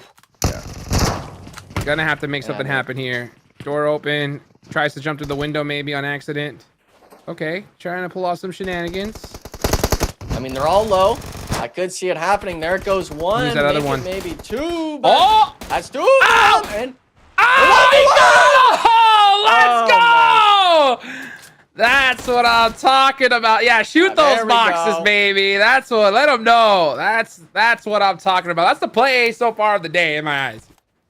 Yeah, and you got to kind of wonder, you know, what is Golden Eagles' mindset going to be coming into tomorrow? Because you run the Miramar back, you know, 4 bros, they're not making it. They're looking to drop on specific teams. And I honestly kind of wonder if you'd even want to shoot the boxes there, because then you get your name written in their book, I guess you could say. Yeah, of why teams not, they're wanting though? to aim at. But Golden Eagles, you know, nice one from them. Great 1v3 action. Here's a little bit of a replay of what went down at the start. 2 of them actually landed on that brick building, getting that return knock. And ultimately, this ended up being just a 1-for-1 trade around the whole compound, Jukes. Yeah, I think that if you're Golden Eagles, though, I think you got to shoot the boxes here in this scenario. And I'll tell you why in a second as we watch this play back. Look at that. Switching to the M16. Getting it done. Oh, beautiful. And yeah, the reason why I say shoot the boxes is because, let's be real, Golden Eagles, they're not going to make it to top 3. It's just not going to happen. Come on. They're not going to make it, right? Let them spread their wings, dude. It's not going to happen. I am the big lover of the caca, but you know what? It's just not going to happen today. So I think that if you're a player like Ket here, you know what? Just show out, right? Go by yourself, make some crazy plays like we just saw, make a name for yourself. And then who knows, right? We could see maybe a pickup by a team that is making it to Brazil. Something like that could happen. And I think it's good to just kind of pat your resume here at this point. Yeah, and I mean, we've seen countless times again. I mean, Coops is obviously the big one. An NA superstar goes and he plays in a different region. He's still able to perform there and stuff like that. And that's solely off of its individual performances from his previous tournaments. So these players, it's not like Coops is anything crazy. If you feel like you are able to go against him when he was in NA, everyone here should have that mindset of playing until the last life, playing until that last match. And unfortunately, our region, some of the players lose that along the way. And a lot of these players, if you're going into Americas, you need to have that mindset that your stuff doesn't sink and you can handle it with the best. Absolutely. Yeah. And that's the crazy part about this game is that, like, for anybody that's new or anybody that's watching, that's trying to like become a professional esports player, when you get an opportunity like this, and you realize that it's not going to work out with your team, because that happens, right? It does happen where you just join a squad and maybe the other guys don't have what it takes, or at the end of the day, you know what? People have life. If you're new, some of them got jobs, families, and they just don't have the time to invest. Yeah. You know what? But if you do, the only way you can really make a name for yourself is through that elimination counter. Unfortunately, we can't hear comps, so we can't tell who's the best IGL. You know, we can't hear that kind of stuff. But we can see who's getting eliminations. We can see who's able to get a 1v3. And everybody wants a fragger. Everybody wants somebody that can get those eliminations, no matter what team or what organization you are. And we see players like Coops, right? Sometimes even joining squads that he doesn't even speak the same language as, you know? Yeah. So, like, if you're one of those guys, you just frag out of your mind. Just go for those eliminations. And sometimes you really got to think about your own career in that situation. Yeah, and the careers, I mean, that's the name of it all. PUBG Mobile has been around for years. Obviously, there's that age restriction. Maybe you're too young to play, but you've been able to absorb and kind of understand the science behind what these players think about, whether it's our region, whether it's regions like China or South America or Japan's Super League even itself. You're able to absorb all that, apply it to your game. That's how players turning from that rough sort of rock into diamonds. Absolutely. And by the way, you got your prediction right last game. Way to go. Hey, Kataka lovers got that chicken dinner. Beautifully done. And that was one of the teams I wanted to see do it. I said it at the start. You know, I wanted to see one of those squads get a good game in and challenge and pass up SLR, because SLR, man, today, this has to be one of the biggest fall-off performances I've seen in a long time. I am so shocked to see a team like SLR perform like they did today. I don't know what happened.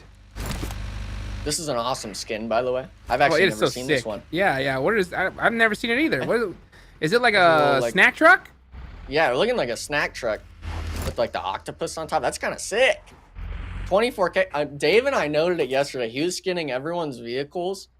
And he's like, oh, don't worry, guys. It's on me. So 24K is the player in the lobby, it seems, that has all the skins. But back to it itself, the reason why, chat, all these players are moving and stuff like that is because the hard shift basically is touching the edge. It pulled all the way to the east, just north of Junkyard. And for the most part, we were just bashing SLR. They do take up a central position. We'll have to see if they're able to make the most out of it. Alrighty then, let's see what is going to happen here and who's going to win this game. This is more what we like to see, you know, just kind of like a slow start and then just the action ramp up like crazy towards the end. So I think teams are definitely recognizing like what is at stake, right? A lot of them realize that we need a chicken dinner here, so let's play a little bit more passive. And guess what? The teams that you see eliminated are the teams that know they're down and out. So this is why I keep saying, right, the last game of the day of the tournament is going to be just like this. We're going to see a lot of these teams just go out so fast because they just, you know what, they just want to get it over with. And it's unfortunate to see, but that's just that's the name of the game. Yeah, that Erangel earlier too, where it's, you know, that 8th, 9th party at the same compound, like that's going to be it on probably after that first Erangel coming out of tomorrow. And for this match, people are already starting it early. They're not even waiting till the third day. They're kind of doing that. I wouldn't even say a grief mindset, just carefree sort of play, but there's still a lot on the line for a lot of these teams. Anyone on that first page of my eyes can still make it. Obviously, the top two teams have maybe solidified a bit more of their chance of making top three, but your third place, you got to start keeping that consistency going, or else another team's going to steal it right in that last match. Oh, and they're going to take it so quick, man. I mean, we're seeing teams really take advantage of these situations now. Titan Gaming, we saw them in Erangel just dominate, but in Miramar, not able to replicate their gameplay. And, you know, there's, at the end of the day, I said at the start of this tournament, I only want representatives that I believe in to be in Brazil. Okay? Yeah. So I'm going to keep it real with you right now. teams that I'm looking at, straight out of Nepal, right? If they continue to play the way they played that last game, I don't want to see them in Brazil. They're just not ready yet. And the reason why I say that is because they had that last game. Like, you don't get the zone very often. When you do, you have to maximize that opportunity. You have to win the game with crazy eliminations. And I always say this, at the high level, you have to have your aggression and passiveness like a light switch between all 4 players. And they just refuse to flip that aggression switch on. And because of that, they lost. And that's when I see that kind of hesitancy, it really makes me just not confident in what they can do. So they have all that ability, but maybe it could be that game was that lesson they learned, and then they finally switched it on. But you know what? I got to see it first.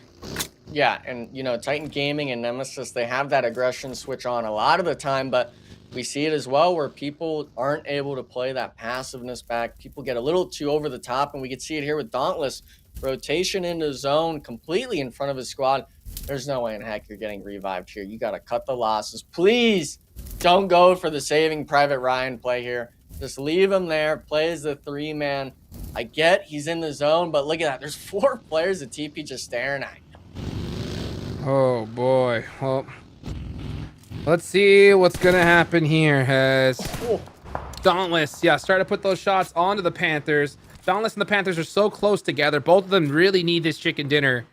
So we'll see what happens is Klaus is going to try to go for this res. He knows it's risky. Yeah, I think Juancho got a knock off to the side on TP, but there's still 3 players up.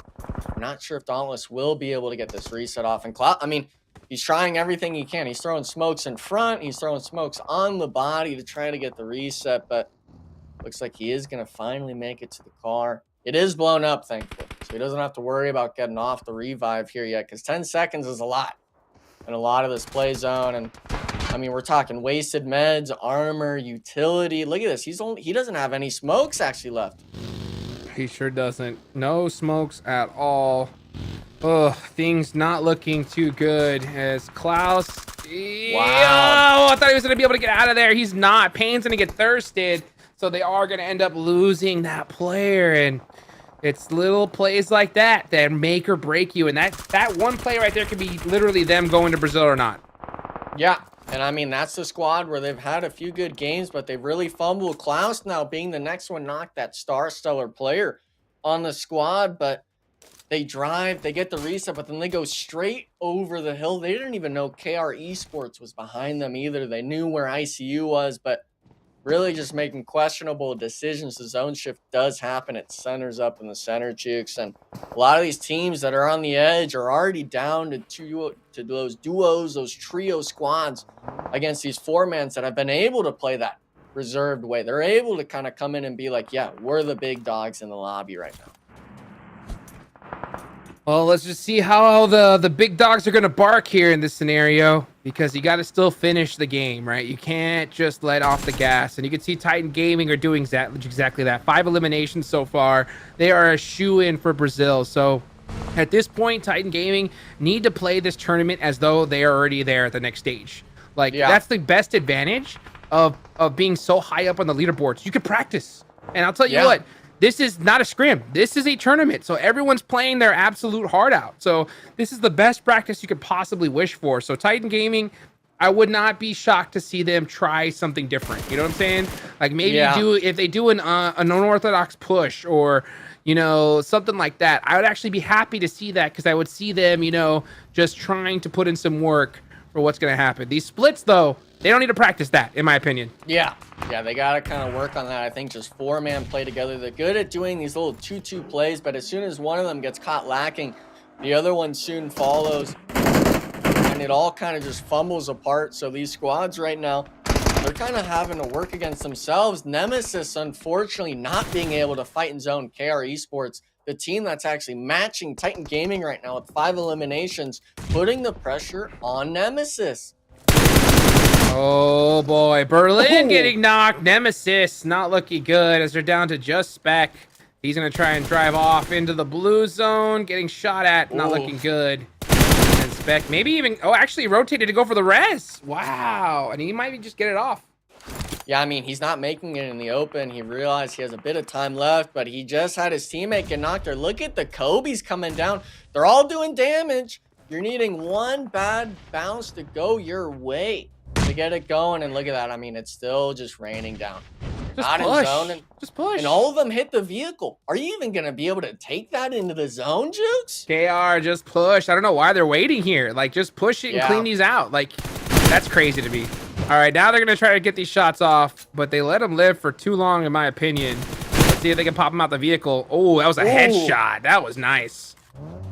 Yes. Yeah, but still they didn't get the knock, and Nemesis, I guess, gets the reset. KR actually Now lost a player at some point, but if you're against Nemesis, you know it's them. Spec is still alive. I could see him getting 1 or 2 knocks on the pull-up. Just don't get it. KR, I think, just a little bit too much on the brakes. I have no idea why. I mean, you are in 12th place, KR. Do you realize where you're at? Like, you need every elimination you could possibly get. Like, just full send them. Full 3. If you go out, you go out. Like, you need to get every elimination here. You're so down on the leaderboards. If you were in 4th place, I would understand. Like, okay, you're trying to play it safe, you know? But you need 20 eliminations and a chicken dinner to be even having a chance tomorrow. Yeah, and we're talking, there's still 11 teams alive. It's only 40 players, but Nemesis, they try to make the rotation. Spec was forced out. Only Berlin's going to make it in, if that, for a while. And KR, you know, I guess they get the 1, but that could have been 2 there. They could have had more time to set up in zone. And maybe this doesn't affect them too much in the long run, but it's always that matter of what if it did. Why did we choose not to do this sooner? And we see it time and time again where that really bites these players in the butt of making these decisions too lackadaisical. Yeah, my favorite thing in the world is to watch teams like IGLs that have a great awareness of the game and are able to just change their play style completely just due to what is at stake, right? And if I'm here and realizing that, oh yeah, we have 46 points, we're pushing everything, dude. We're pushing everything. If we go out, we go out. But we have to, because that's the only chance we have. But let's see what everyone else decides to do. Like, honestly, if you're Titan, you should be doing the same thing, because why not? Like, you are so high on the leaderboard. If you just pushed a team like Black Mamba and went out, who cares? Yeah, and I think we can see on the right side right here with the battle tracker, a lot of these teams, Ryan, SLR, ICU, including Taco Lovers, they only have 1 or 2 eliminations. They're trying to keep all 4 players alive. And SLR, they're holding the south side, but at the moment, a lot of these teams are still trying to keep their whole squad together. This last match is going to come down to who's maybe overextending and who's not. KR Esports finally gets the elimination onto Nemesis. That will be them out with 0 eliminations to their name. But the main question is going to be how these teams fight coming into this zone.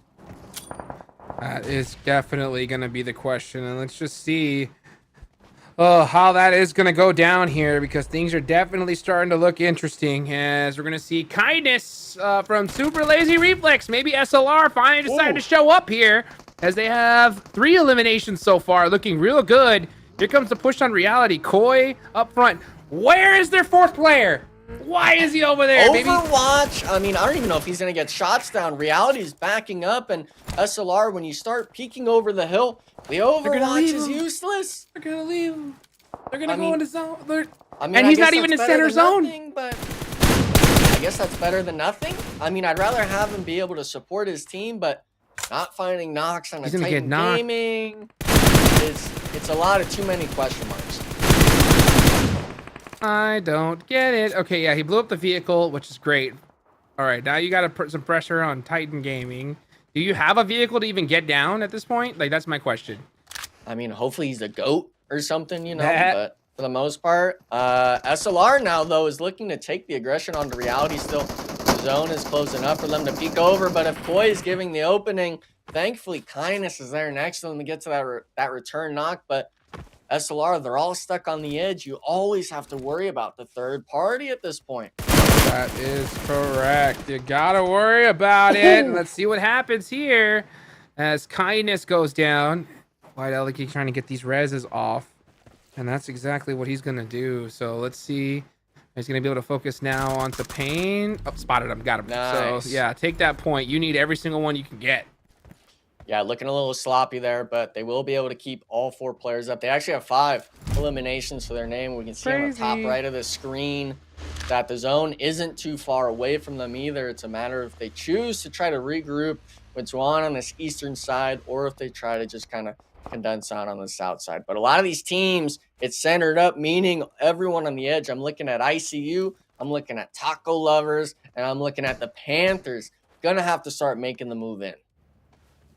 Yes, they are. Gotta start moving. And let's see just how quick they're gonna go ahead and start stepping on in. As SLR trying to retain that top 3. We know that this team has the names, right? They have that name power to get it done. That's for sure. I mean, but man, what a terrible day for them. I mean, it's an absolutely atrocious performance. Something we never want to see from a squad of this caliber. So let's see if maybe they were just asleep the whole time and finally decided to wake up. Yeah, I think a lot of it's just a mental reset button. Maybe it was jammed or something. It took them 5 games essentially to do it, but hopefully with this game, they're able to reach at least into that top 3 with their positioning and having 4 players. Because if not, I mean, you're going to be looking back on the day and being like, what the heck did we just do? What have we done? We're really going to be throwing this right now. Oh, hey, well, you know what? Throwing it, they did. But maybe they're not trying to have a complete throw. Maybe they're finally decided to, maybe they were doing some intentional throwing. Could you imagine? Right? Yeah. They were just saying, you know what? Let's just challenge ourselves hard. Let's throw 5 matches. And it's a bold strategy, Cotton. That's for sure. Yeah, I wouldn't suggest that, to say the least. But hey, I mean, to each their own with that sort of thing. We're going to be taking a look at ICU. They were the team that landed in Hacienda. They barely had to move all game, holding this western side, and they do actually have 4 players alive still, 4 eliminations to their name, so they're in a prime spot. Actually, one of the only 3 teams left in the lobby with a full 4-man. So the zone shift, we're still seeing some stragglers coming into zone, Titan Gaming being one of them, unfortunately going against the 4-man of SLR, with them only being 2. Oh boy, here they go as Koi now putting on some pressure on an active. Oh, almost gets shot up. Have to go into that buggy real quick. Does make it on over to his teammate. Yes, so he's safe for now. And where is that 4th player of SLR? Goodness gracious, this is getting crazy because things are starting to ramp up here. You can see Crow and Titan Gaming looking to put up some points. 10 already eliminations. Haven't talked about it too much, but these guys are just continuing their championship run here for this tournament. Yeah, and I mean, they're 6th place as well. They finally kind of put the pieces together on Miramar with getting the eliminations, getting those placement points. And unfortunately for them, they are against SLR.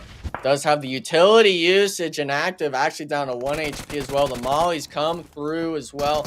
Not finding him just yet, but when you're in this spot, it's only a matter of time before you're eliminated. We're down actually now 8 eliminations on the squad. The zone is just about a shift as well, and it's a matter of where it goes. Straight center, Jukes. Uh-oh, it's starting to look crazy here. Let's see what happens as we are getting a very exciting circle here towards the end. Dead center. How do they move, though? We're seeing SLR. They're opting on that east side, Jukes.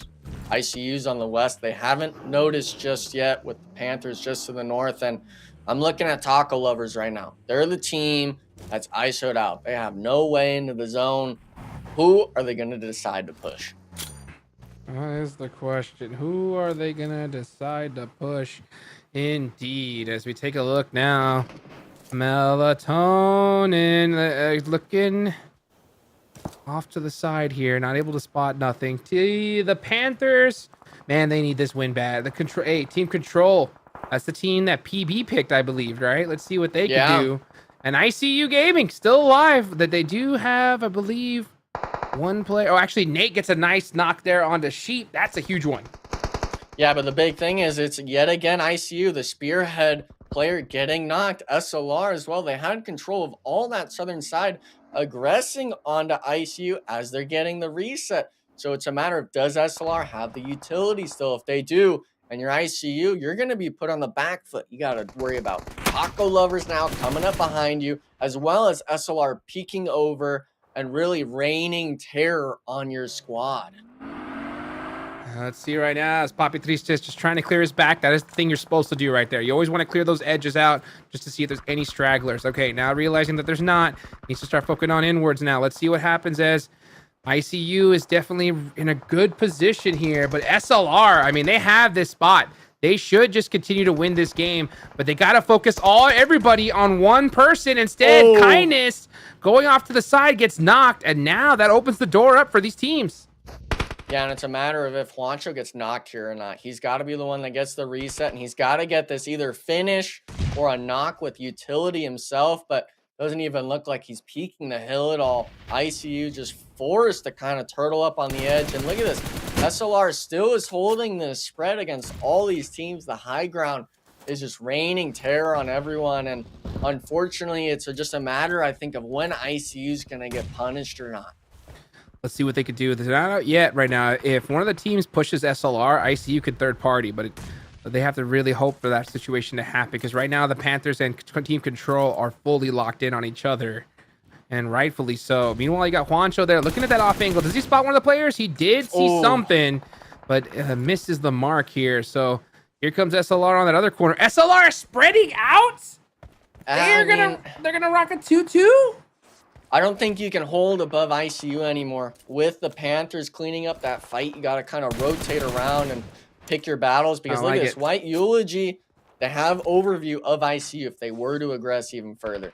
They got to worry about more than just this team. As much as they should have maybe cleaned up ICU, that lack of aggression, just like we saw with KR, might be biting I don't like it. And oh no. Not like this.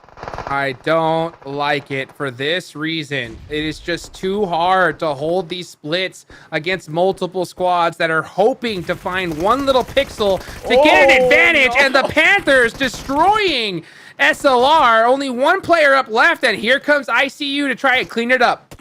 Yeah, and we see Juancho already priming the grenade. Koi doesn't even get the chance to fight the Panthers. I think ICU knows it's 2 players max. But as well, we have control off to the side. ICU cannot get careless with this. But at the end of it all, it's looking like a 1v3v1 situation, Jukes. This is ICU the perfect scenario. Should have us in the back. Yeah, perfect scenario for ICU. I mean, everything they could have hoped for is right here. Now they cannot afford to throw it. This is the time where you know what to do, right? ICU, everybody's just looking at the same direction. Hayuya takes out Papi Triste, and Hayuya is going to go out to the blue zone. It is an ICU chicken dinner, and right when they needed it the most. Yeah, I mean, coming down to the very end of the stretch, they were a team that we expected to be performing like Nemesis and Titan Gaming. Unfortunately, that not being the case. But thankfully, at the end of day 2, they win the last match on Miramar of all maps for them. Love seeing it from the squad. And, you know, I've played with Valak and Juancho before and stuff like that. And those players themselves, I'm expecting the most. And Powerbang, you've probably got the same words as me when it comes to this ICU squad. About time. That's my words. We got ICU on top. I was really hoping that they would turn things around, and they did, guys. They came clutch with the elims. Once again, we've been able to count on ICU putting on other people in the ICU, but they finally got their first chicken dinner, and that is massive for them as they finish up day 2 action. I want to see how far that's going to rocket them up the leaderboards. Good news, though. SLR comes alive here in our last game of the day, and they finally score some points, so they're going to make it interesting for third place as well. Taco Lovers surviving till late in the game, and obviously Titan extending their lead as well. And as always, we got the 4 bros Black Mamba action in the first 5 seconds of the game, Hot Juice. Once again, and we're going to see a whole lot more of that towards the end, because these teams are done for. But man, got to give props, of course, to ICU. I got a prediction right. I'll take that one to the bank, you know. Juancho getting 1 elimination. Come on, Juancho. But hey, you know what? He got 698 damage, so I'll give him a pass on that one. This play, though, right here, PB, what do you think about this? You know, I gotta say, this was pretty solid. You gotta get this done if you're 4 bros in the 3-on-1. I mean, you can't be getting BM'd with I don't know, man. I don't know. 4 bros, you gotta convert on that one. But this play, I don't understand the whole throw 18 utilities, risk your life in front of a window with 4 players looking at you, and then drive in front of the very same window with a guy with low HP on the back of your buggy? Like, what was the point of that? I have no idea. Ultimately, they pay the price, but this last sequence was bananas. ICU was on life support. They were getting shot down from the top by SLR, but ultimately SLR gets into a bit of trouble, pinched by the Panthers, and just like that, we end up with the Panthers, Control, and our winners, ICU Gaming, in the final circle. ICU picking up their first win, I believe, of the tournament, and they needed it. 19 points going to their column, and again, Control, Panthers, Super Lazy Reflex, all picking up points. This is probably the biggest point spread of the day, with KR picking up 10, Titan picking up 12, SLR 13, Panthers and Control both picking up 10. Lots of teams in double digits here. Would love to see how this impacts the overall rankings. Here we go. After 2 days of play, we've got Titan Gaming sitting comfortably in first place, but Control has jumped into the top 3. This is exactly what I was hoping for with my prediction, was that little bit of drama, but look at it. 3, 4, and 5, 93 points, 92 points, 91 points. Gentlemen, we have ourselves a tournament heading into day 3. Enigma, what do you think of the top 5? Well, I can't even say top 5 because ICU's only a few points back from that. Everything below that is gonna have a stellar performance, but this is what I love to see, is when the leaderboard coming out of day 2 is completely congested elbow to elbow, because, I mean, you said it yourself, 3rd, 4th, 5th place is literally a 2-point gap. Coming into the last day, you're really hoping for Bros. Black Mamba doesn't have their eyes set on you of maybe looking to maybe hot drop, maybe looking to prevent you of going to Brazil. Absolutely. I think 2nd is still within range right now for these teams as well. If you look at 2 through 6 right now, you've got a 15-point spread between 2nd and 6th place. Again, top 3 teams will be moving on to Brazil, and tomorrow is the last day. Hot Jukes, what do you make of these standings, my friend? Who is looking good and who's got to feel nervous? Oh my goodness. Titan Gaming's looking great. Titan Gaming's looking great, and that's it. Literally. Nemesis is in trouble. Team Control, all these teams can literally swap out tomorrow because there's still 6 games. But like I said, it's really 5 because that last game you cannot depend on. So I want to see all of those teams off the rip tomorrow go crazy. And I'm excited to watch it, that's for sure. And we are going to see off the rip in the jungle on Sanhok. So that'll be great to see some chaos, start things. Maybe we get your cave finish like we were hoping for today. Please. But man, we have ourselves a tournament. We've got 5 teams right now that have really tightened things up. And I'm really, really hoping to see if those 3 that are in 3 through 5 right now, they've got to be looking at each other because that's who they're battling against, right? I mean, if you start seeing teams go out in the Elim feed, I mean, that's when you start putting your pedal to the metal and trying to create that gap. But really, really nice games to all of the teams today. And big thank you to those of you guys for tuning in. Hot Juice, give me your final thoughts for today. How did day 2 pan out for you? Oh, man, SLR, what? What happened? What happened? That is my question, right? Because especially even in the last game where they finally woke up, they didn't really wake up, right? They weren't able to get it towards the end. It's good to see them in contention, but tomorrow, man, SLR, I don't know what it is, right? But you got to come in hot if you want to make it happen and go to Brazil, because I think that this team and those names, they got to be there, right? You think so? Enigma, what about you? Final thoughts for today? Only consistent team in my eyes is Titan Gaming. Back-to-back, virtually day 1. They did it today in day number 2. And if we're looking at Nemesis, yeah, they're in 2nd place, but everything below them is within just an arm's reach of it all. And we've seen a lot of these teams, especially today, new ones that haven't been able to perform, starting to get those stellar performances in matches that you don't really expect them doing well. Wow. Well, no shortage of action here on day number 2. I guess my final takeaways for the day is taco lovers. I hope you enjoyed 3rd place for 8 minutes. We'll have to get back to top 3 tomorrow. Ultimately, I think Titan Gaming, you got to challenge them on Erangel. We saw 2 more chicken dinners on Erangel today and a 4th place finish in their other game. Someone else needs to show up on that map. Who's it going to be tomorrow?